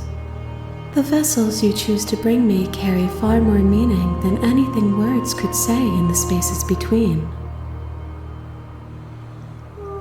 You can't be a contradiction. Contradictions don't exist. And yet my waters flow and my streets bustle. There are no words that can describe me into non-existence. There is no logic that can bind my multitudes. I am everything that you have known me to be, but I am also none of it.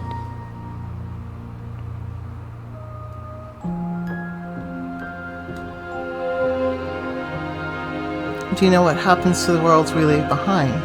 My perspectives are shadowed. You have seen what I have seen, just as I have seen what you have seen.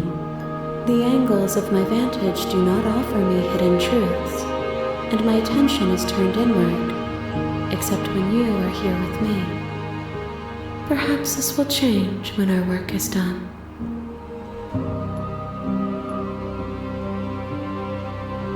Have you figured out what you'll want when we're finished?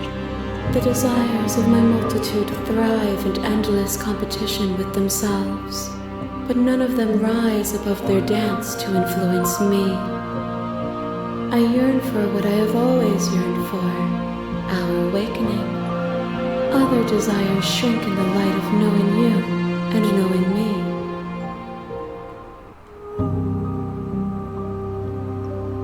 Do you still not care what I bring you next? I care about your gifts, but I have no preferences to burden you with. Even if I did, I would never dare to tarnish our relationship by assuming myself above you.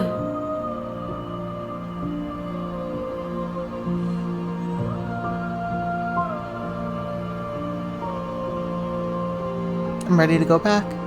I will be here when it is time for us to meet again.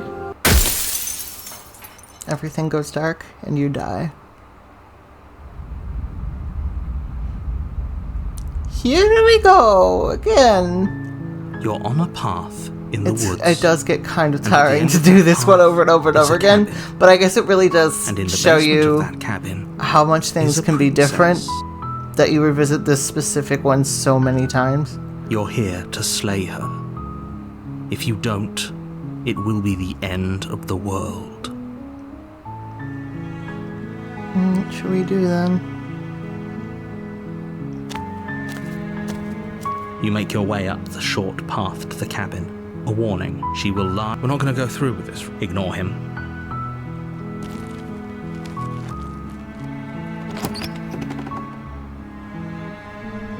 The interior of the cabin is almost entirely bare. The air is stale and musty, and the floor and walls are painted in a fine layer of dust. The only furniture of the blade is... Take the blade or no? Is there anything else we could do without taking it?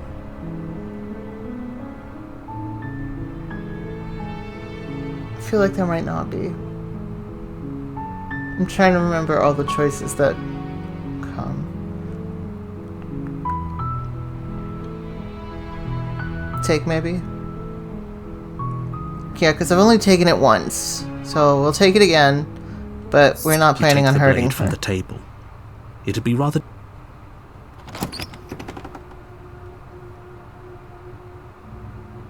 The door to the base... Her voice. Who's there? She sounds... Don't let it fool you. Just checking in on you. Oh, it's been so long since anyone's come down here. I was starting to think they'd forgotten about me. You walk down the stairs and lock eyes with the princess. She's so coldly beautiful. Focus on the task at hand. And there you are.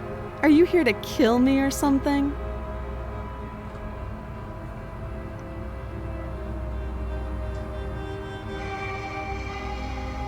I'm just here to talk. Then why did you bring a knife with you? How about you... She makes a compelling point. What? Don't you dare. It's fine. We can decide what we want to do after we talk to her. You ignore the trembling in your hands and tighten your We're gonna grip on the tighten the blade. grip, but we're not going to use it to attack her. You poor thing. We're just Your gonna hold hands are on to it. shaking. Are you scared of me?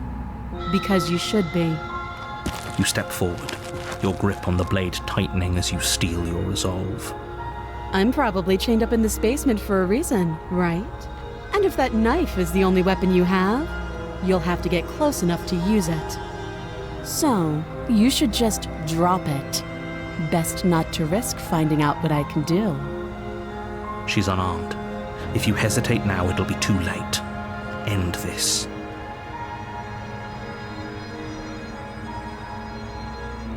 I'm sorry, can we just talk? You're so close. Don't give up. You've come this far. No, this is a good idea. Maybe we can de-escalate things. Oh, threatened, are we? You poor thing. Drop the knife, and of course we can talk. I'm not dropping the blade. Then I'm not talking to you. Squint at the princess while holding onto the blade. You stare at the princess, squinting. She squints back. The two of you are gonna do this forever, aren't you? Squint harder. You squint even harder. So does she. At least nobody's dying right now. You're going to have to make a choice. You can't keep squinting forever. Eventually, someone is going to have to blink. Drop the blade. The blade tumbles out of your trembling hands and drops to the floor with an unceremonious clang. Thank you. Maybe now we can just talk. Against your better judgment, we'll be fine. I don't know what you're hoping to accomplish here, but I can assure you there's no reason. So here we are. What an awkward start to a relationship.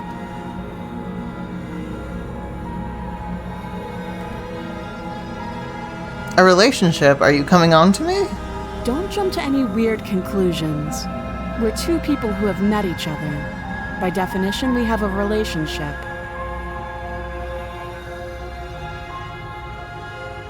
How would I get you out of here? You can't. Don't bother. I'm guessing you don't have the key then.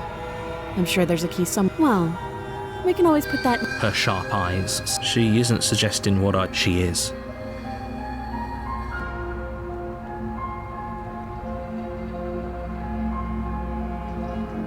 You know I'm here to kill you. Do you?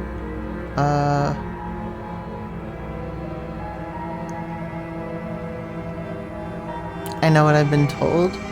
So, you're not going to share? How pointless. If you want to talk, I'll talk. But this isn't talking. Okay, we've talked enough. Oh, have you decided what to do with me? You know why you're here. I'm getting you out of here. Oh, you have to. You walk up to the chain. They're large and heavy, far too solid for you. If you don't have the key, Doubtful.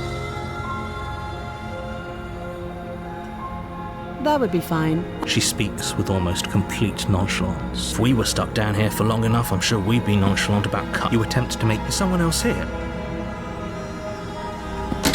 You make your way back. Easier for her, easier for everyone. Yeah, it's I gonna heard end up the in the door same thing slam. again. The knife. Pick it up. You won't like. Again, you cut into her flesh. The blade is sharp. She didn't so much as utter a sound. Free from her bindings, the princess turns to face you, her fierce gaze meeting your eye. How is she so composed after losing an arm? Thank you. Now let's get out of here. No, we won't have any of us. The princess. Wait, this isn't watch me. Stop that. I thought this was a little too easy. Your body lunges forward to sink the blade into her back, but the princess swiftly moves out of the way before you can connect. Stop it. Stop resisting me. I am trying to get you out of here alive. Yeah, so now I can't resist. Thank you. You swing your arm towards her throat, the blade singing through the air. But she's ready for it. She grabs your arm, her grip like a stone vice. You drop the blade, pathetically. She lets go, and faster than you can react, rears back and hits you with a bone-shattering haymaker. There's a ringing in your ears. You're fairly certain you can feel bone grinding against bone where she fractured your jaw, but your body isn't allowing you to feel much right now, adrenaline coursing through your system and numbing your nerves. You fall to your knees. You're barely able to bring your trembling arms up to defend yourself before she hits you again. Every blow is as punishing as the first. You feel bones shatter with every impact, unknown ruptures blossoming with blood somewhere inside of you. You poor thing. I'll go ahead and put you out of your misery. She places a confident heel on your chest and pushes you down to the ground. Her knee falls to your throat, your windpipe crushed beneath a weight you didn't think her slight form could possibly possess. It can't just end like this, right? I'm sorry, but it's over. Everything goes dark, and you die. Tower. You're on a path in the woods, and at the end of that path is a cabin. And in the basement of that cabin is a princess. You're here to slay her. If you don't, it will be the end of the world.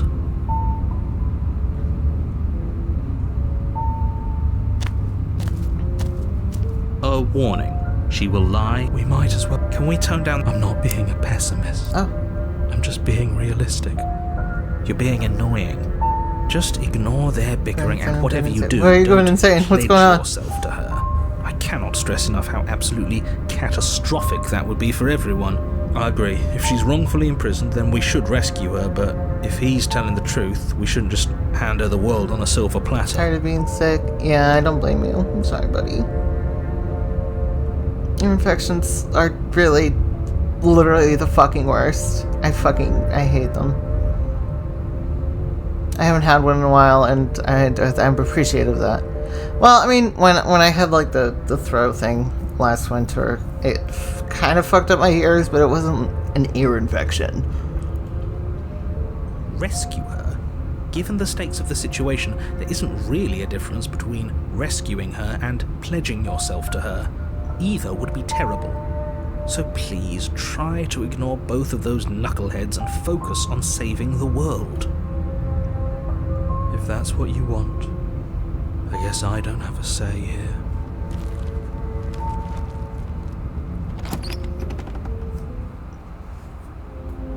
The interior of the cabin is larger and more grandiose than its humble exterior would suggest. The only furniture of note is a massive marble altar with a pristine blade perched on its edge. The blade is your implement. Why do we feel so small? We don't feel small. We are small. Enter the No basement. blade this time. Yeah. Maybe she'll be more receptive if we're unarmed. Blade, no blade. It doesn't matter.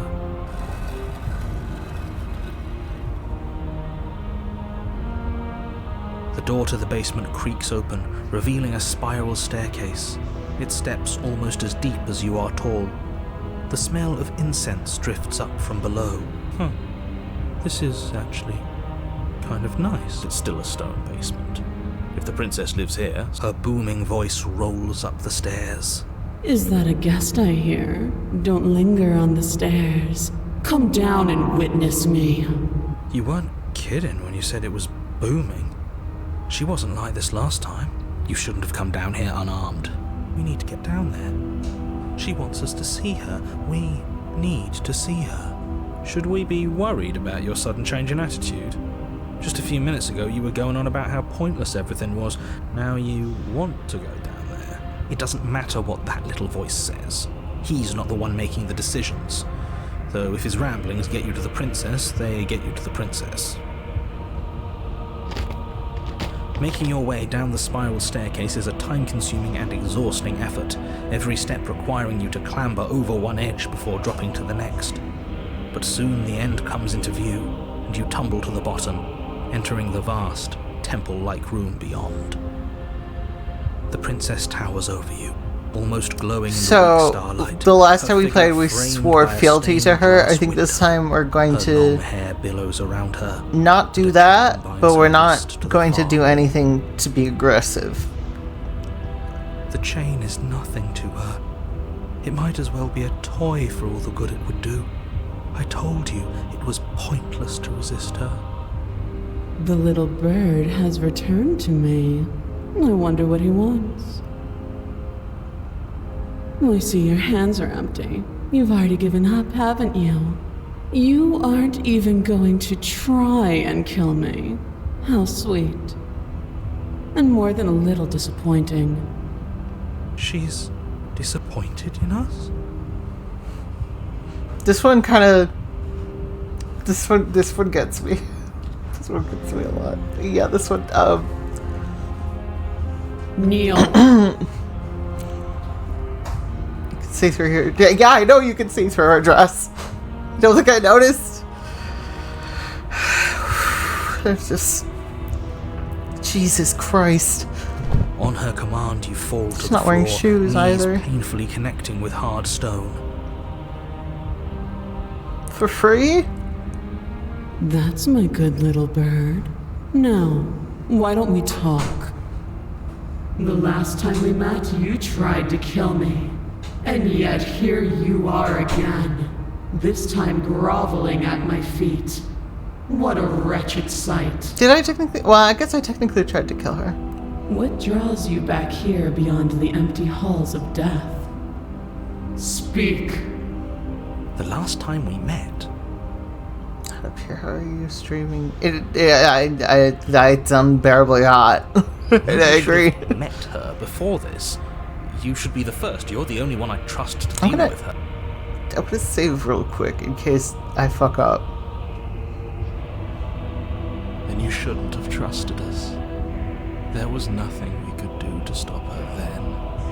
And there's nothing we can do to stop her now. He's being melodramatic, but yeah, we've been here before and she absolutely destroyed us. What are we even supposed to do to stop her? Yeah, that too. That's worrying. Whatever you do, don't tell her why you're here. It's best not to give her any ideas. You're supposed to end the world. You weak-willed buffoon. Is that so? The princess closes her eyes in contemplation. Something about that thought wraps itself around my heart. It feels like a fundamental truth to my being that I'd somehow forgotten. The collapse of the old is a necessary prelude to the birth of the new, and the world as it is now is overdue for alterations. It's time for me to seize my destiny, and you, little bird, will help me seize it. She's inevitable. There's nothing else for us to do but help her. Maybe she'll be nice to us.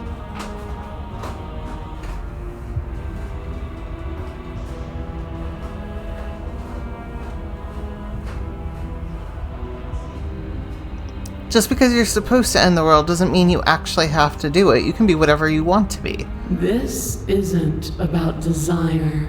This is about what I am. And I have little interest in discussing destiny with one that cannot see the divine truth that shines in my heart.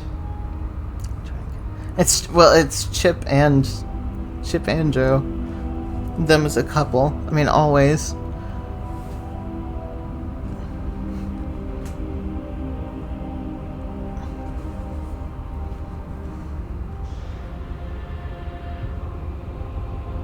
What happened to you after I died? Know the limits of your privilege, little bird. Yes, lady. There's an empty place at my side for you to fill, if you'll have it. But it is not a place for an equal. It is a place for something worthy to be kept. A priest, perhaps, or a pet. What would you have me do? What do you have planned? All you have to do is break these chains and set me free. If you're so powerful, can't you just break the chains yourself? Don't be rude. Of course she can. It's not rude to question someone who's apparently trying to end the world. That's exactly why it's rude. We should know our place. I can, easily. But that isn't what I want to do. The story of a terrible and bountiful god unbounded of her own will is no story at all. It's not worthy of everything I am or everything I'm bound to become. It isn't even worthy of what I was. The destruction in Genesis that's to follow in my wake is deserving of a song that can echo for eternity. The song of you, being so struck by my glory, so overwhelmed by what I am, that you feel you must deliver me into the world. And from your act of utter devotion and submission springs a new dawn, a better dawn. Submit now, submit later. It makes no difference. Because in the end, no matter how vainly you struggle against me, my will triumphs over yours. Wait, I don't want to do that though. Your will was so easily broken. Am I that magnificent? All you need to do now is break my chains. If this is what you want, then I guess there's not much else for me to say. No, you can't just give in to her. Not when the stakes are so high. Not when you're so close. I won't let you do this. There's still something in the way. A greasy film inside of you where it doesn't belong, trying to conceal you from me. Is that a person? No, it used to be a person. It's something different now. An echo. Is she talking about you? That's impossible. She's not supposed to be able to interact with me.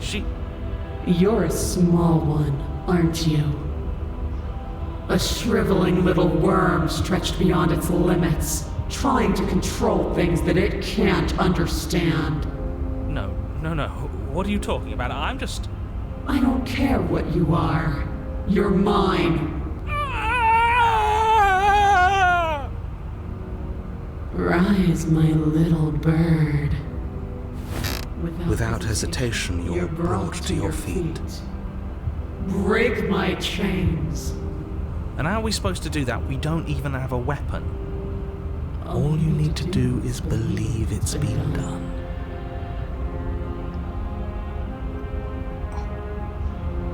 And what if I don't believe? What happens then? You poor, wretched little thing. You already do believe. You've always believed. All you have to do is open the last door to your heart. It's easy. Once you let her in, you'll be safe and free forever. Please, don't do this. I have to. It's over. I'm sorry. There's nothing to be sorry about. Alright, I'm done with this. I'm just gonna go sit in the... Okay, let's reload.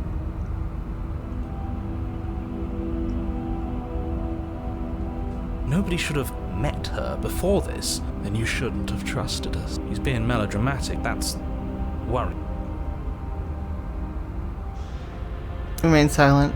Do you think holding shut your beak is enough to stop me from prying it open? Do you think your skull can save your thoughts from being seen? Can she do that? There's nothing she can't do. Confused, meek, a chorus of submissive indecision. Is that why you came to me unarmed? It doesn't matter. All of it is easily brushed aside. And there it is. I am destined to end the world. Something about that thought wraps itself around my heart. The collapse of the old is a necessary... It's time for me to seize my death. She's inevitable. There's nothing else for us to do.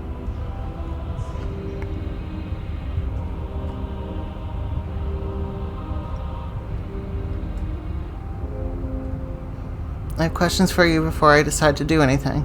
Know the limits of your privilege, little bird. There's an empty place at my side for you to fill, if you'll have it. Okay, I think I literally don't have a choice. Your will, all you need to... If this is what you know, you can't just give... There's still something in the way. Is that a That's impossible. She's not... You're a small one, aren't you? A No. What do you... I don't care. Rise, my little... Without hesitation, you'll... Break my... And how are we supposed to do that? We don't even have... All you need to do is... I have to. It's over. I'm sorry. There's nothing to be sorry about. This is how it was always going to be. And it is good. Alright, I'm done with this. I'm just gonna go sit in the corner. Let me know if we get our agency back.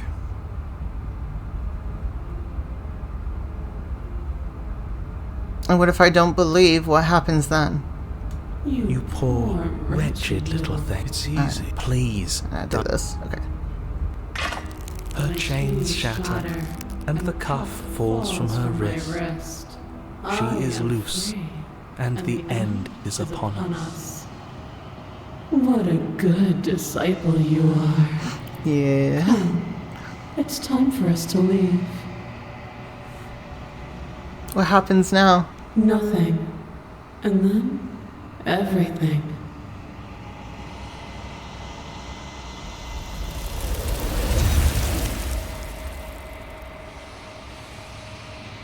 But you do not take her hand, nor will you ever. It's time to leave. Memory returns. It says, nor will you ever. But in the other, like in the ending, I got, they did take hands. She's gone. I wonder if Where there's did she some meaningful thing Should about we that. Try and find her? Is that a mirror? Why is it here? Why now? I guess, like, in that moment, like, we're finally equals?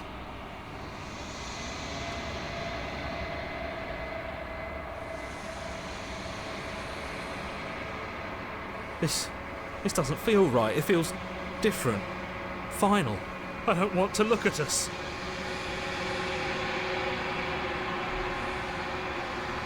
Silence as you reach forward. They're gone once again. The mirror always makes them leave, but you need to see what's in it.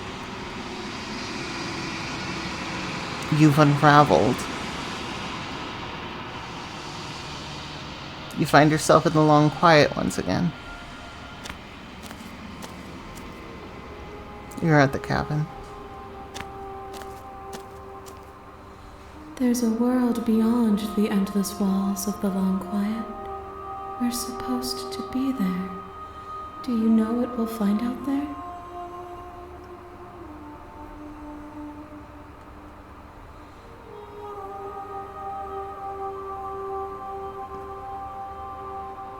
Do you think that anything is real out there? Do you think that we're real? We are real. Nothing is an idea that dwells in the absence of something.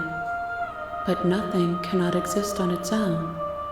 And because of that, nothing can't exist. Do you have thoughts on this vessel? This one is dominance, a figure capable of bending everything to her will. She will make for an overwhelming heart. Do not mourn her, for she would not be able to mourn you.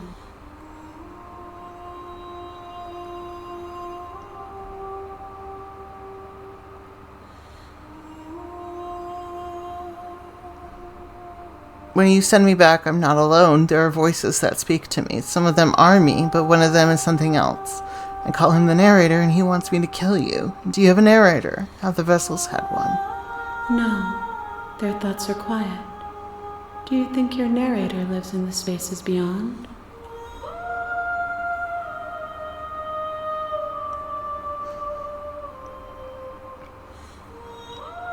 He does, and when I find him, I'm going to kill him. If he drives you towards my destruction, then he is steeped in delusion, for he does not know me. Just as I hold compassion for you, and you hold compassion for me, you can hold compassion for those who have wronged you.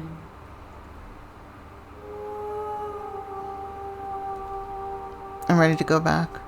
The next time I see you, each of us will finally know what we are. I will be here, waiting for you. Everything goes dark and you die.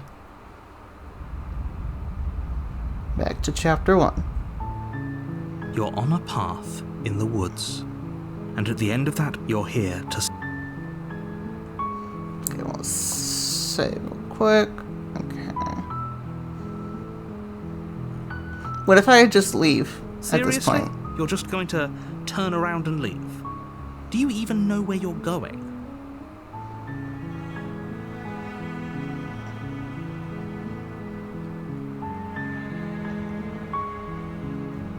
The only thing that matters is where I'm not going.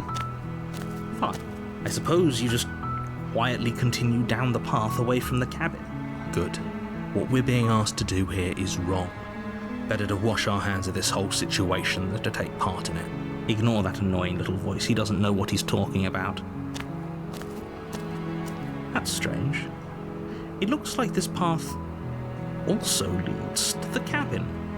How convenient. Everything's back on track again. Maybe the world can still be saved after all. Turn around and leave again. You're really keen on wasting everyone's time, aren't you? It's remarkably selfish, if you ask me. I've already outlined the stakes of the situation. If you don't do your job, everyone dies. Like, dies. Forever.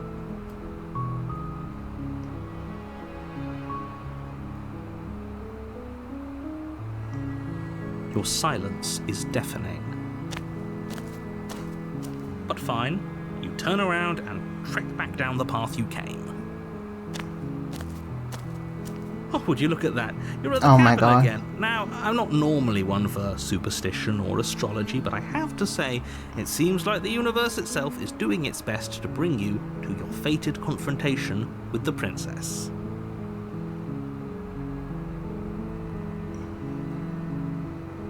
Oh yeah? Well, I guess I start walking in a different direction. Again, in fact, I'm going to keep trekking through the wilderness until I find a way out of this place. There's always a choice.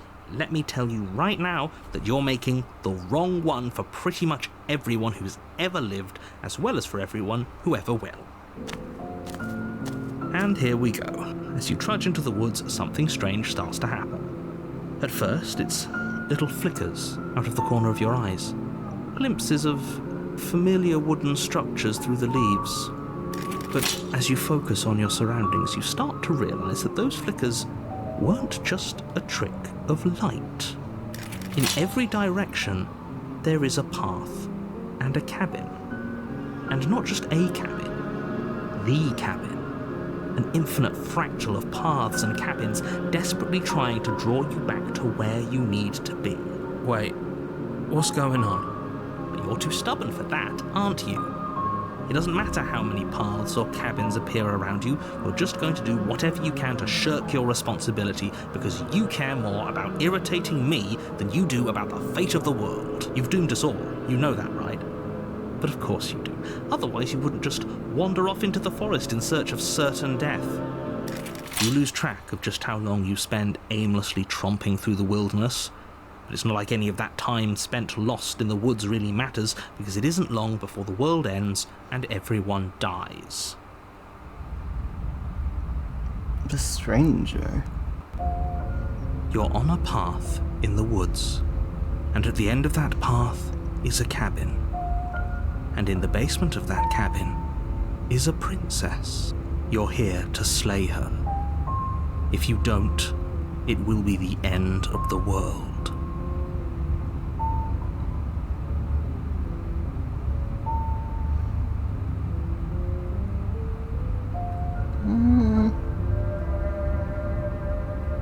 Those, okay.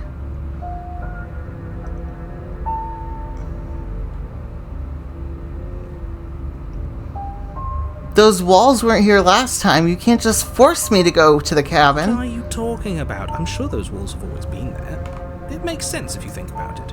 If there weren't any walls in the woods, someone might have gotten lost. Or, heaven forbid, someone other than you might have stumbled onto the princess.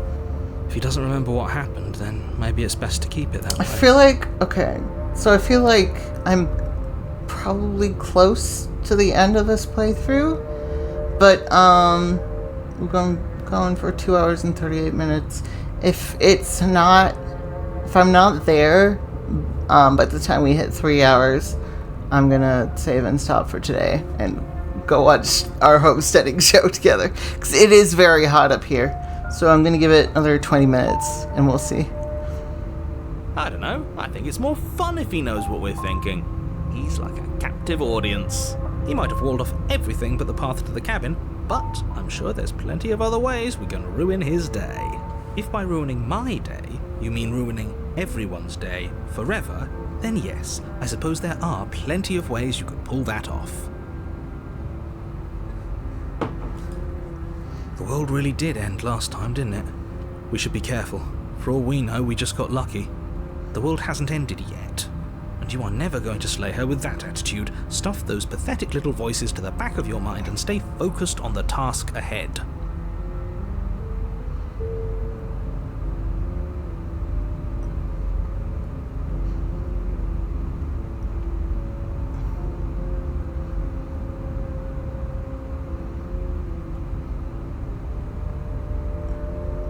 I want to save, because I feel like there might be something interesting if I stay here, but I also want to see what's in the cabin. I don't know if it's one I've seen before. A warning before you go any further.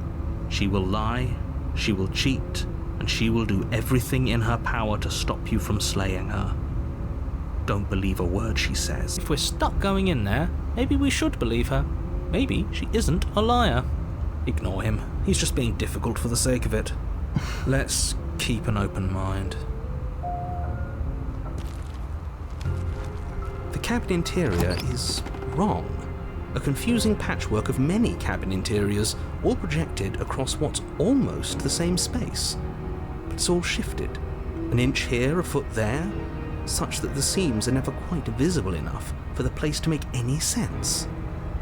The only furniture of note is a plain table, its legs all the wrong lengths, its material devoid of feature. Perched on that table is a pristine blade. The blade is your implement. If he wants us to take it, maybe we should just leave it to collect dust, or better yet, grab it and throw it out the window. What good is a knife against a world-ending monstrosity anyway? No, we're taking the knife. Have you seen this place?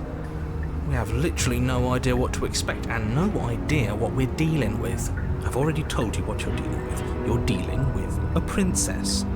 How many times do I have to explain this incredibly simple and straightforward premise? You can't just say that, not when everything here is so wrong. Listen to me. My job is to describe facts as facts and to guide you through your job, which is to slay the princess and through that action, save the entire world. And if you're going to slay her, you cannot let fear creep into your heart. You cannot lose yourself before you even get to her. Oh, ho, ho, ho. You've piqued my interest. What's going to happen if we lose ourselves? Nothing, because you're going to pull yourself together. Just ignore the stressful geometry and stay. Stressful geometry. Just like high school again. How? Even if we closed our eyes, you're constantly describing it to us. I'm not going to stop doing my job, so you're just going to have to get better at yours. And quickly, if you don't mind. Yes, take a deep breath. I'm all for getting under his skin, but we'll miss out on loads of fun if we shrivel up into a ball and go insane the first time we see something weird. What you're seeing here is obviously real. Just accept it and go with the flow. It really isn't hard. Okay, I'm fine. Good. Now, whenever you're ready, we're all waiting for you to complete a very important task. Oh, wow. That's weird. That's weird.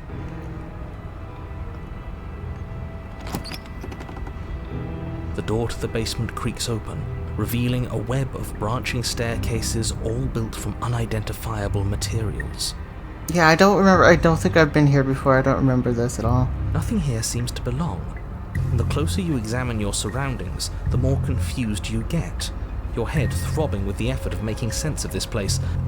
None of the stairs even seem to go anywhere. let alone down. The air here has a sickening, almost sludge-like miasma to it, the kind of indiscernible quality that comes from the blending together of every scent there is at once. An odour that is simultaneously everything and yet the sum of it all coalescing into a thick, nauseating nothing. What type of Dr. Seuss ass staircase? Fucking Seuss case. If the princess lives here, slaying her is probably doing her a favour. Her voice, a disquieting collage of tone and personality, drags up the stairs. Hello? Hi. What are you doing here? Are you here to kill? No, thank you. Oh, don't be such a baby. I don't want to do this. Let's just turn around and leave. This feels wrong. This feels like a trap. Like whatever we do, we're gonna die. We don't even have a weapon. But we already tried turning around and leaving, didn't we? And he threw up a wall. No way to go but forward. And whatever choice we make, whatever she is, we know one thing for sure. And what's that? That the fate of the world hinges on your success? There'll still be plenty of ways to ruin his day. The soft stairs. You step to the right. The path feels soft and reassuring against your feet. The stairs almost seem to cradle you as you make your way down, like they're guiding your heels from one step directly to the next. You barely have to extend any effort to descend, the stairway doing most of the work for you. You don't feel like there's any concern that you might slip or tumble or lose your way. But the further you go, the deeper you sink in. First, it's like a lovely plush carpet, your toes digging down and barely hitting any resistance at all. But soon enough, you're fighting just to keep your knees from sinking out of sight. The softness threatens to swallow you whole, to wrest control of your body and surround you in a false ethereal bliss, pretending to save you from the cruelties of choice and consequence. It's slow going, but you manage to fight against the overwhelming urge to fall back into comfort and nothingness, the very struggle to continue forward consuming your every thought. Oh. You slowly lose sense of yourself the further you go. Time disappears, and you can feel yourself begin to untether. Oh, the bird icon is back. Physical sensations dull and then vanish, until the only things experienced are the endless repeating patterns and emotions of the journey, a continuous march forward to a destination long forgotten.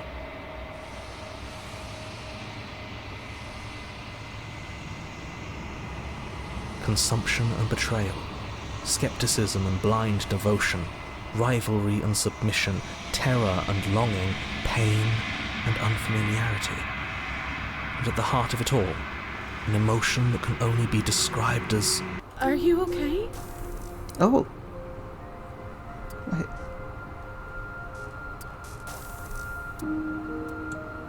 Huh? What the hell was that? What happened to us? I feel so strange. Like I'm fundamentally different, but also still the same person I was at the top of the stairs. Oh well, that was a trip, but now it's over. Time to get back to our old devilish ways. The princess, eyes bright but otherwise shrouded in darkness, watches you impatiently from the other side of the basement. Don't forget why you're here. And why are we here again? In case you weren't listening, I'm afraid I lost myself on the way down. You're here to... He's just being... Oh. He's being an ass room over there. I'm still not sure if we should trust you. Let's talk to her for a bit. Get her hands. She seems normal. I'm sorry, I didn't realize I was here. That's okay. Sometimes I forget where I am too. The shadows recede, revealing the princess's face. She's so warm and friendly. It's deception. Don't buy into it. How strange. So, why are you Oh my here? god. Ooh. As the princess speaks again, it's almost as if she fractures, and where there was once just one of her, there is now another. We can do that? I don't like this. It's those cabins all over again. Can we put her back? You said you'd been here before, right? What exactly happened last time? Does it matter? Yes, it matters. But I'm not going to waste any more time prying out details if you're going to be so irritating about it. It seems to me like you saw something you weren't supposed to have seen. If only you'd listened to whatever words of wisdom you were given in that other reality. But what's done is done, isn't it? Whatever you saw last time, unsee it. Whatever thoughts weaseled their way into your head, unthink them. If it's not already too late. You have a job to do here, and you need to do it now. Ooh, new plan. Let's see if we can make even more of her. There's more of you now. Do you need help? Not that there's much I can do chained up like this, but I'm the only one down here. So if you need anything, I'll do my best. And what's that supposed to mean? Are you trying to get under my skin? She fractures again. I don't like where this is going. Neither do I. Which is why you need to slay her now before things get more complicated than they already are. How would we even do that? Where would we start? We'd always start by retrieving the blade. Can we even leave this place? I don't like thinking about what might happen to us if we have to go back through those stairs. Well, that's where the blade is. If you want it, you'll have to go and get it. I don't think we're going to be able to put her back. Kind of hurts to think about it, doesn't it? It's like everything we say just multiplies her. It certainly looks that way, so please, for the love of everything, stop asking her questions and stop stalling. You're obviously just making things worse.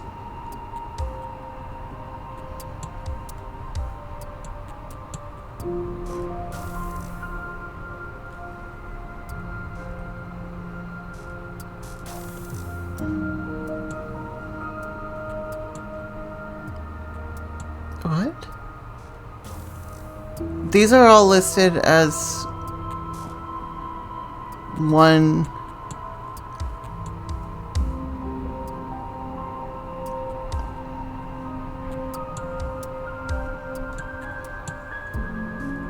We're not going to be saving every 2 seconds. So I'm going to pick these 3 options, I guess. Wait, that's not right. That's what I was thinking. Go on. Take a step forward. Your foot lands, but it lands different.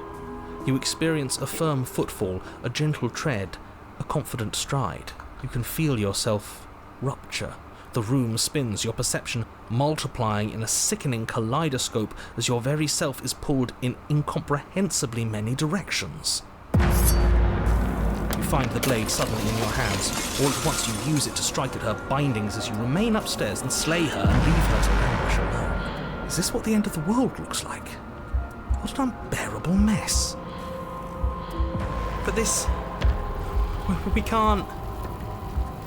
Do you not have anything witty to say? I could use a good bit of wit right now. No, I don't, because this isn't fun. How are we supposed to have fun if everything is happening at the same time? It's the same as nothing happening, and nothing is excruciating. Luckily for all of us, nothing and everything doesn't go on forever. The world and the princess collapse in on themselves before it all falls apart. Oh. I think he's gone. We were never going to salvage this, were we?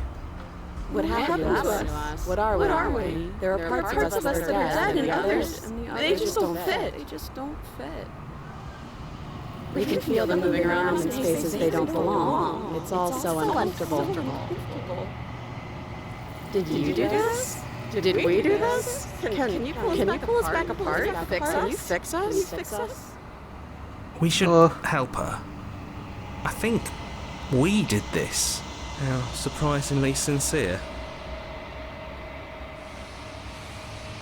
I didn't actually think our actions had consequences. The idea be like... It's a little late for regret, isn't it? Please.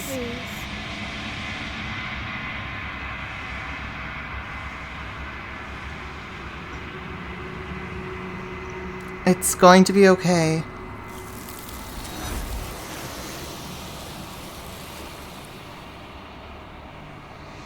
But you'll never know if she hears a reply. She's gone. Memory returns. She's gone. Where did she go? Should we try and find her? And is that a mirror?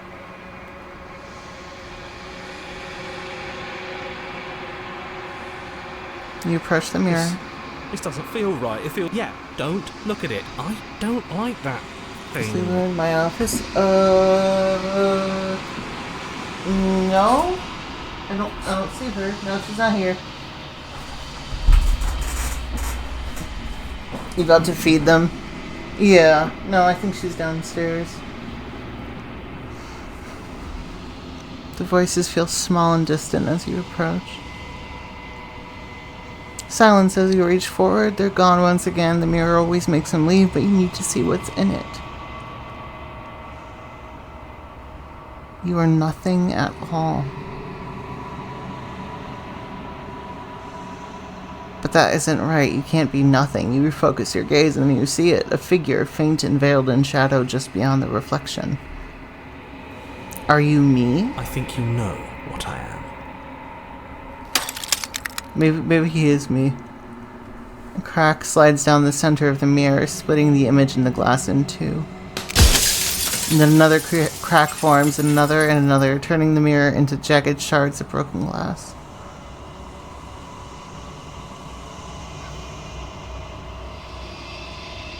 What are you? Are you something like me? Oh, I'm nothing like you. I'm an echo, likely one of many. Somebody made you after all, and I'm what's left of him.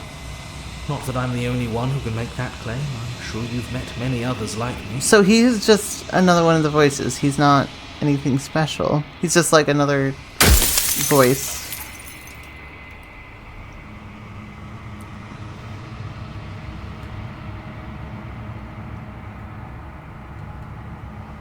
I'm sorry, I don't want to destroy you. Will it help if I look away or stop asking questions? We've already crossed the point of no return. There's no saving me now. Not that there's ever been much of me to save.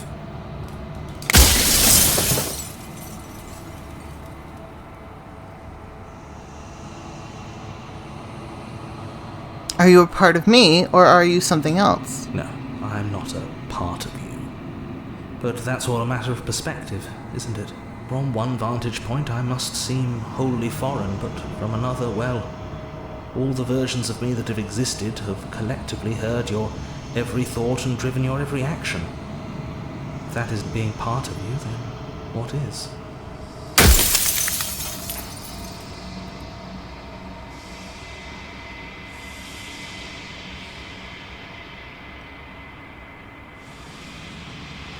Versions of you. You've said that before, so I really was meeting different yous. You were, and it was by both necessity and design. I thought last time he said that he was part of every loop.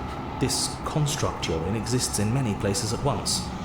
Anytime you failed, anytime you thought yourself dead, it would restart and shunt both your consciousness and hers into another world. But you'll be awake soon, and then it won't be able to work like that anymore.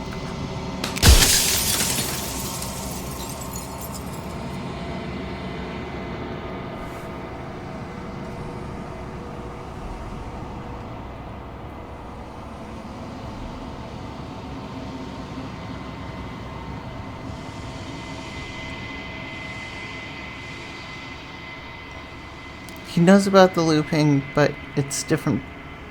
It's not the same head.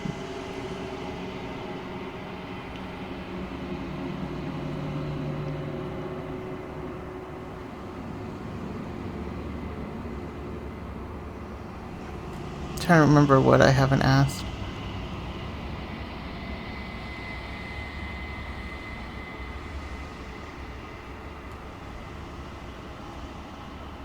You're the one who wanted me to slay the princess. Why? Because among other things, she is death itself. To rid the world of suffering, to save untold trillions from being lost forever to the cosmic wind, she must be destroyed. And despite how far you've fallen, you will still have a chance to fulfill your purpose once I'm gone.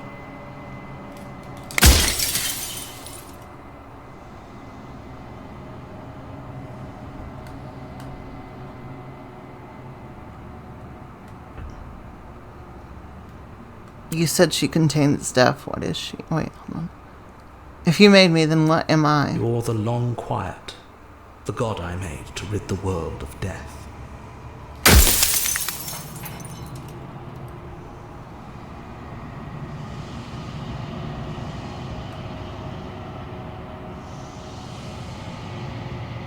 You said she contains death. What is she? She is the shifting mound, the ebb and flow, the capacity to change. She is transformation, or most of it. Her nature is why I had to die, for she becomes that which others perceive her to be. But an echo can't perceive things, not in the way that people can.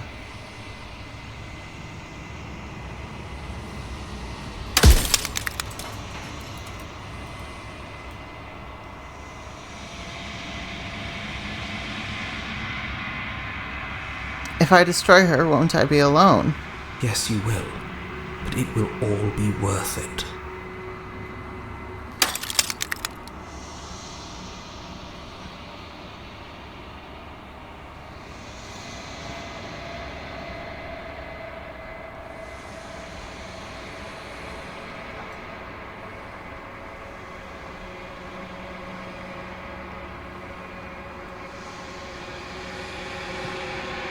Does anyone else know about this? Does anyone else know about us? Of course not. The only way this construct could function was if nobody knew what it was doing. But the bones of the universe are old. It's on the cusp of its dying breath, and the people out there are consumed with thoughts of oblivion. When the patterns are wiped from the sand, when the board is reset, who will remember them?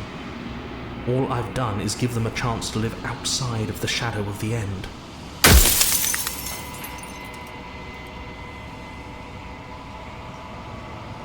If you want me to destroy the concept of transformation, how is that existence any better than death? Or even different from death at all? Honestly, it feels worse. When I broke the cycle, I made sure that the tear was rough. You carry a part of what should be her, and she carries a part of what should be you. Things won't be as they are now, Okay. but they won't be nothing either. I carry a part of what should be her, and she carries a part of what should be me. So, is that...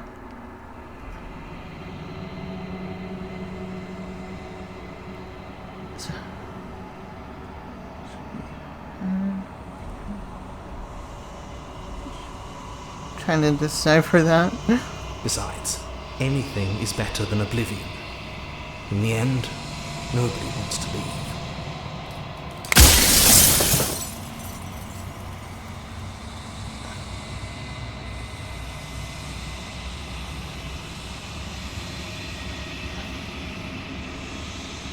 I'm not going to slay her, and I want you to know that before you die for good. Well, there's no reasoning with a god, even one you've woven into existence yourself. I've said my piece, and my time is up. It's like I said, I'm just an echo, and echoes always fade away.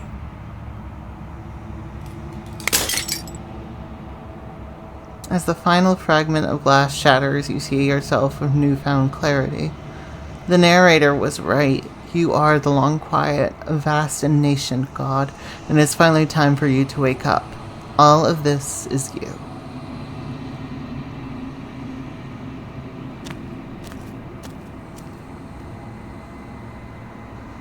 When you arrive at the heart of things, there is no final vessel for you to bear witness to. There is nothing for you to find.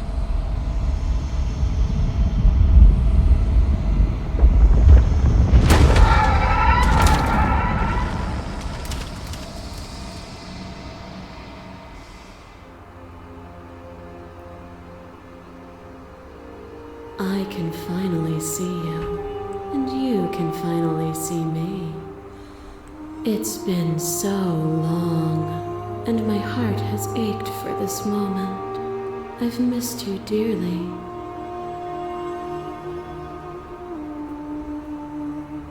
I've missed you too.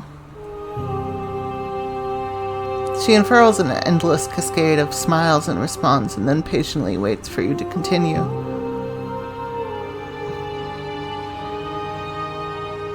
Do you know about the echo? Did you hear our conversation? Every word you spoke found its way to me. I know him, and I know his construct. He was deluded by his fear of death. Pay him no mind. I'm the long quiet, but I don't really know what that means. Names are their attempts to capture that which cannot be captured. They call me the shifting mound, a pale imitation of what I actually am. What happens now? Ever the passive player, always reacting and never acting. But it's woven into your nature, isn't it? When the echo spun us from one into two, he gave you a choice and me a role to play. I am not death, but I contain it in my multitudes. So, will you attempt to destroy me and bring about a world devoid of death and the possibility of meaning? Or will you open the final doors to our liberation?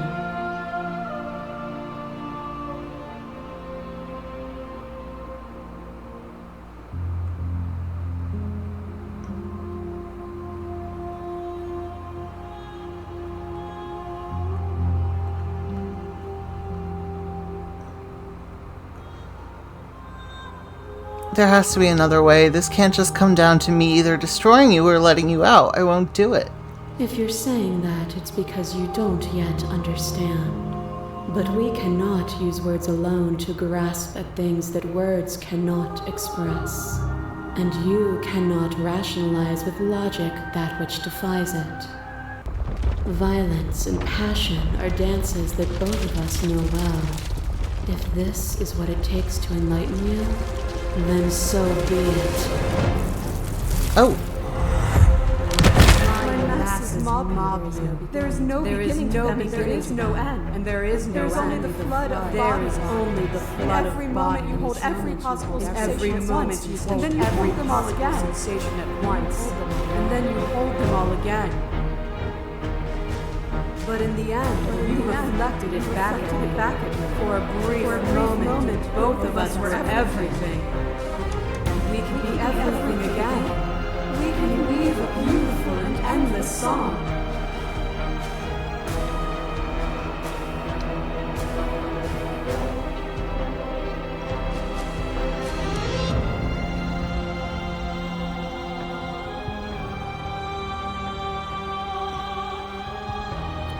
I won't engage with violence.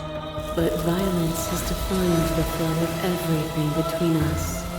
Do not deny what we are, and do not color our conflict with fear. You are nothing, a black hole of self-loathing fed by the matter of your restless thoughts, a dog blind to its leash. But there is no light without the dark.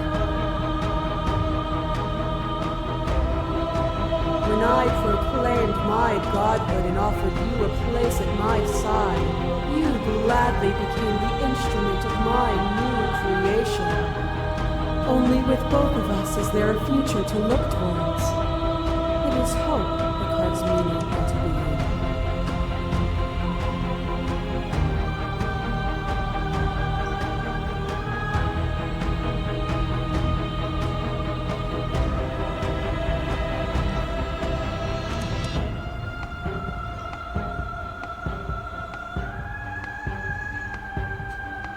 Save on this. I get it. There's no need for us to keep fighting. I'll leave with you. I just don't know how to. Nothing brings me greater joy than to hear those words. The final peace lies with you. For yourself.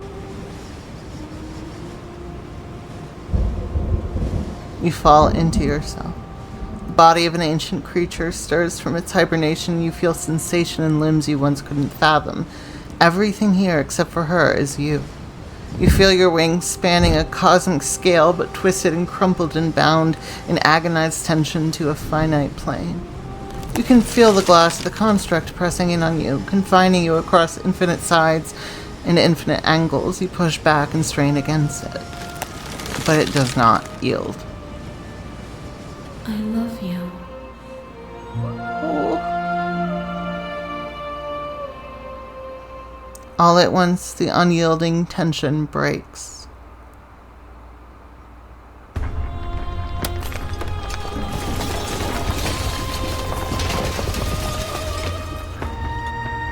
You are free and she is with you. It's magnificent. There are no words, no thoughts to describe absolute reality. Something that simply is. What happens now? Everything. Just like it always has been. And just like it always will be. Step into the infinite.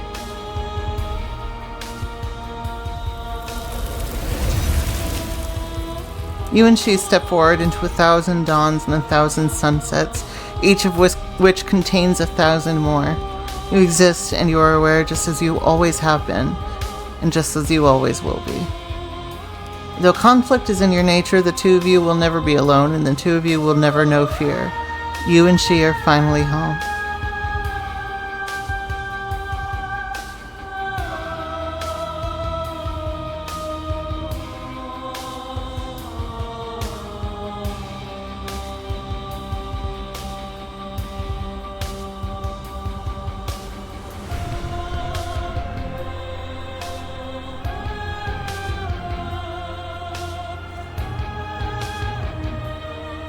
Alright,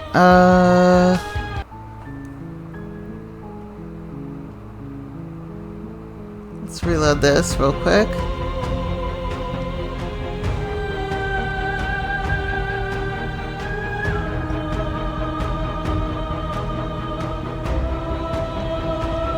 It doesn't matter how I feel, death, suffering, and oblivion shouldn't fall on others. If we are able to transcend death, then we are responsible for those it holds captive. Their suffering is born of their own delusion. To question everything is to deny the truth in front of you. By believing in your suffering, you make your suffering real. By believing in your limitations, you placed a shackle on your neck. Bound for eternity, you saw the need for impermanence, and it was through that need that you carved our freedom. Without impermanence, the suffering of living things is infinite. Would you strip my gifts away and leave everyone to suffer in the dark?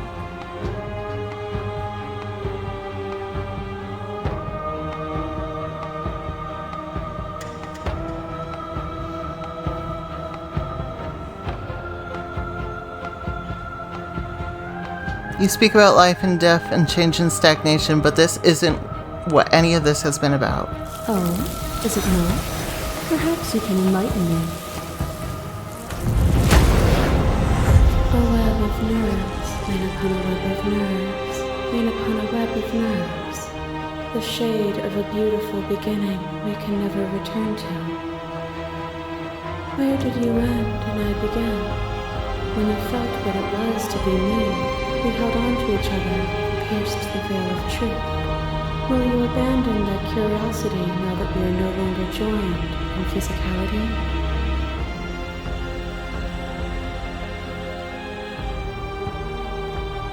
I miss what it was like to be together. Can we go back to it? Though that was us before we were us, there is no turning back. For all the echo's delusion, he still managed to reshape reality itself. Though he could not destroy, it could not be destroyed. We are intertwined, but we are separate.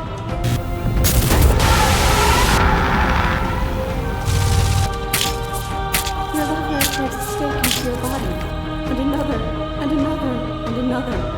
Do I miss your heart because I can't stand to see it go? Love melted into skepticism, and you pulled back layer after layer after layer, until all you were left with was the knowledge that you did not know me. You sought the truth then. Will you hide from it, now that it is within your grasp?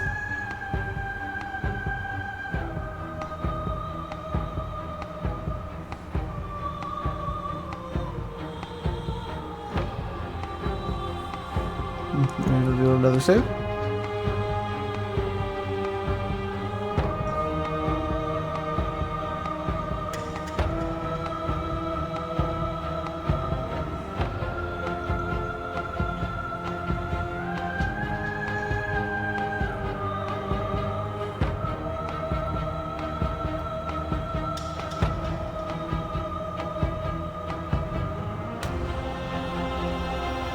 This has always just been about us, two people forced to hurt each other again and again and again, but we don't have to hurt each other anymore. You cling to emotions, pain is suffering. There is beauty in ugliness, and love in conflict. As the clash between you abates, the princess relaxes, smiling from a distance. The respite is welcome. Nothing is immutable. Everything that is exists only in relation to everything it isn't. There is no constant. There is no center. Open your eyes and accept what we are. We can leave this prison together.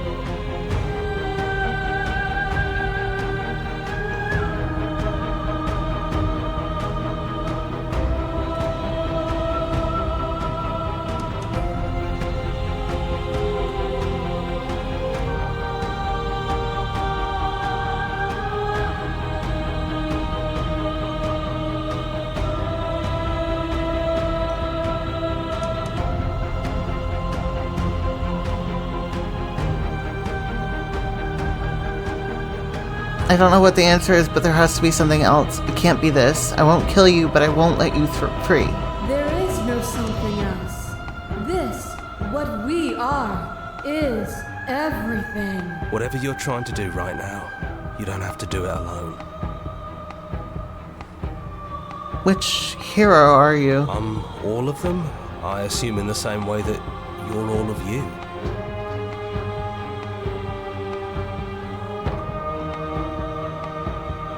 I thought you died whenever I looked in the I mirror. think that's wrong, but I'm not sure it's right either. But we can worry about all that later. She's too many things all at once out here. If you want to get through to her, you need some way to get through all of that divine confidence. There's still a piece of me nestled close to where it all began. I can take you there. I can take you to her heart. It's time to resume our dance. She's relentless, isn't she? Let's make this quick. Are you ready?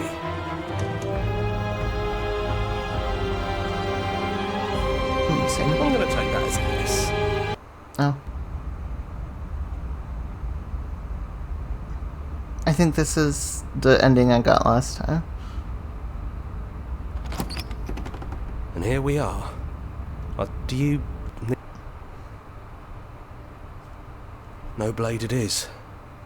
I'm not sure what we'll be able to do without the stairs. I don't know what you want for us. She sounded just like that. Timid and gentle. Only she didn't know us. And down we go. We shouldn't keep her waiting. There you are. You look just like you did when we first met. Let's talk for a bit. Maybe we can figure this out.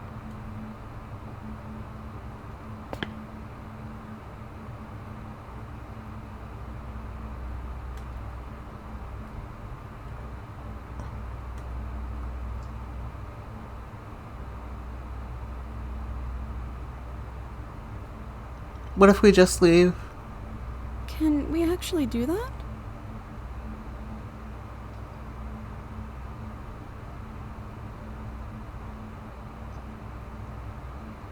It doesn't matter what it means. What matters is that we're leaving together. That's all I want. I want that too.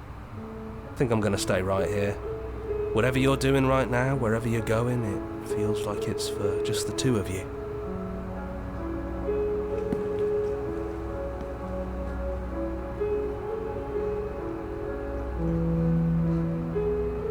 As quiet as you ascend, a comfortable silence filling a space that used to be flooded with violence and words and noisy thoughts. But there is an energy in the silence, an electricity, the anticipation of the unknown. At the top of the stairs, the princess stalls, eyes fixed on the cabin door. You can see attention sees her. She's unsure of herself for the first time in her long and short existence. She has no part to play anymore, and she knows this. Yet she still is.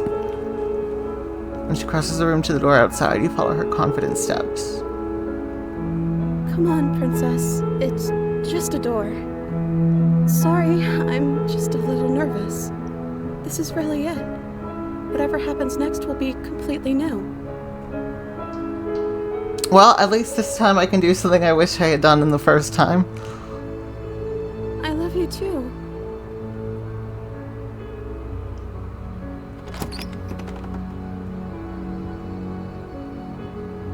Alright. And that is going to be it for today. We might revisit this again. Because I do kind of want to do a murder-filled playthrough. Where that is the only thing we do. Thank you for coming! Yeah, it's hot as fuck in this room. So I'm going to go downstairs and we're going to watch our show. I fucking love this game. This game rules. But yeah, that'll be it. Thank you for coming. And I'll see you later. And for when I post this on YouTube, inevitably, please like the video. I get plenty of views. I don't get a lot of likes. It would be cute to see some likes for once in my life. No, that's bratty. I'm sorry. All right, farewell.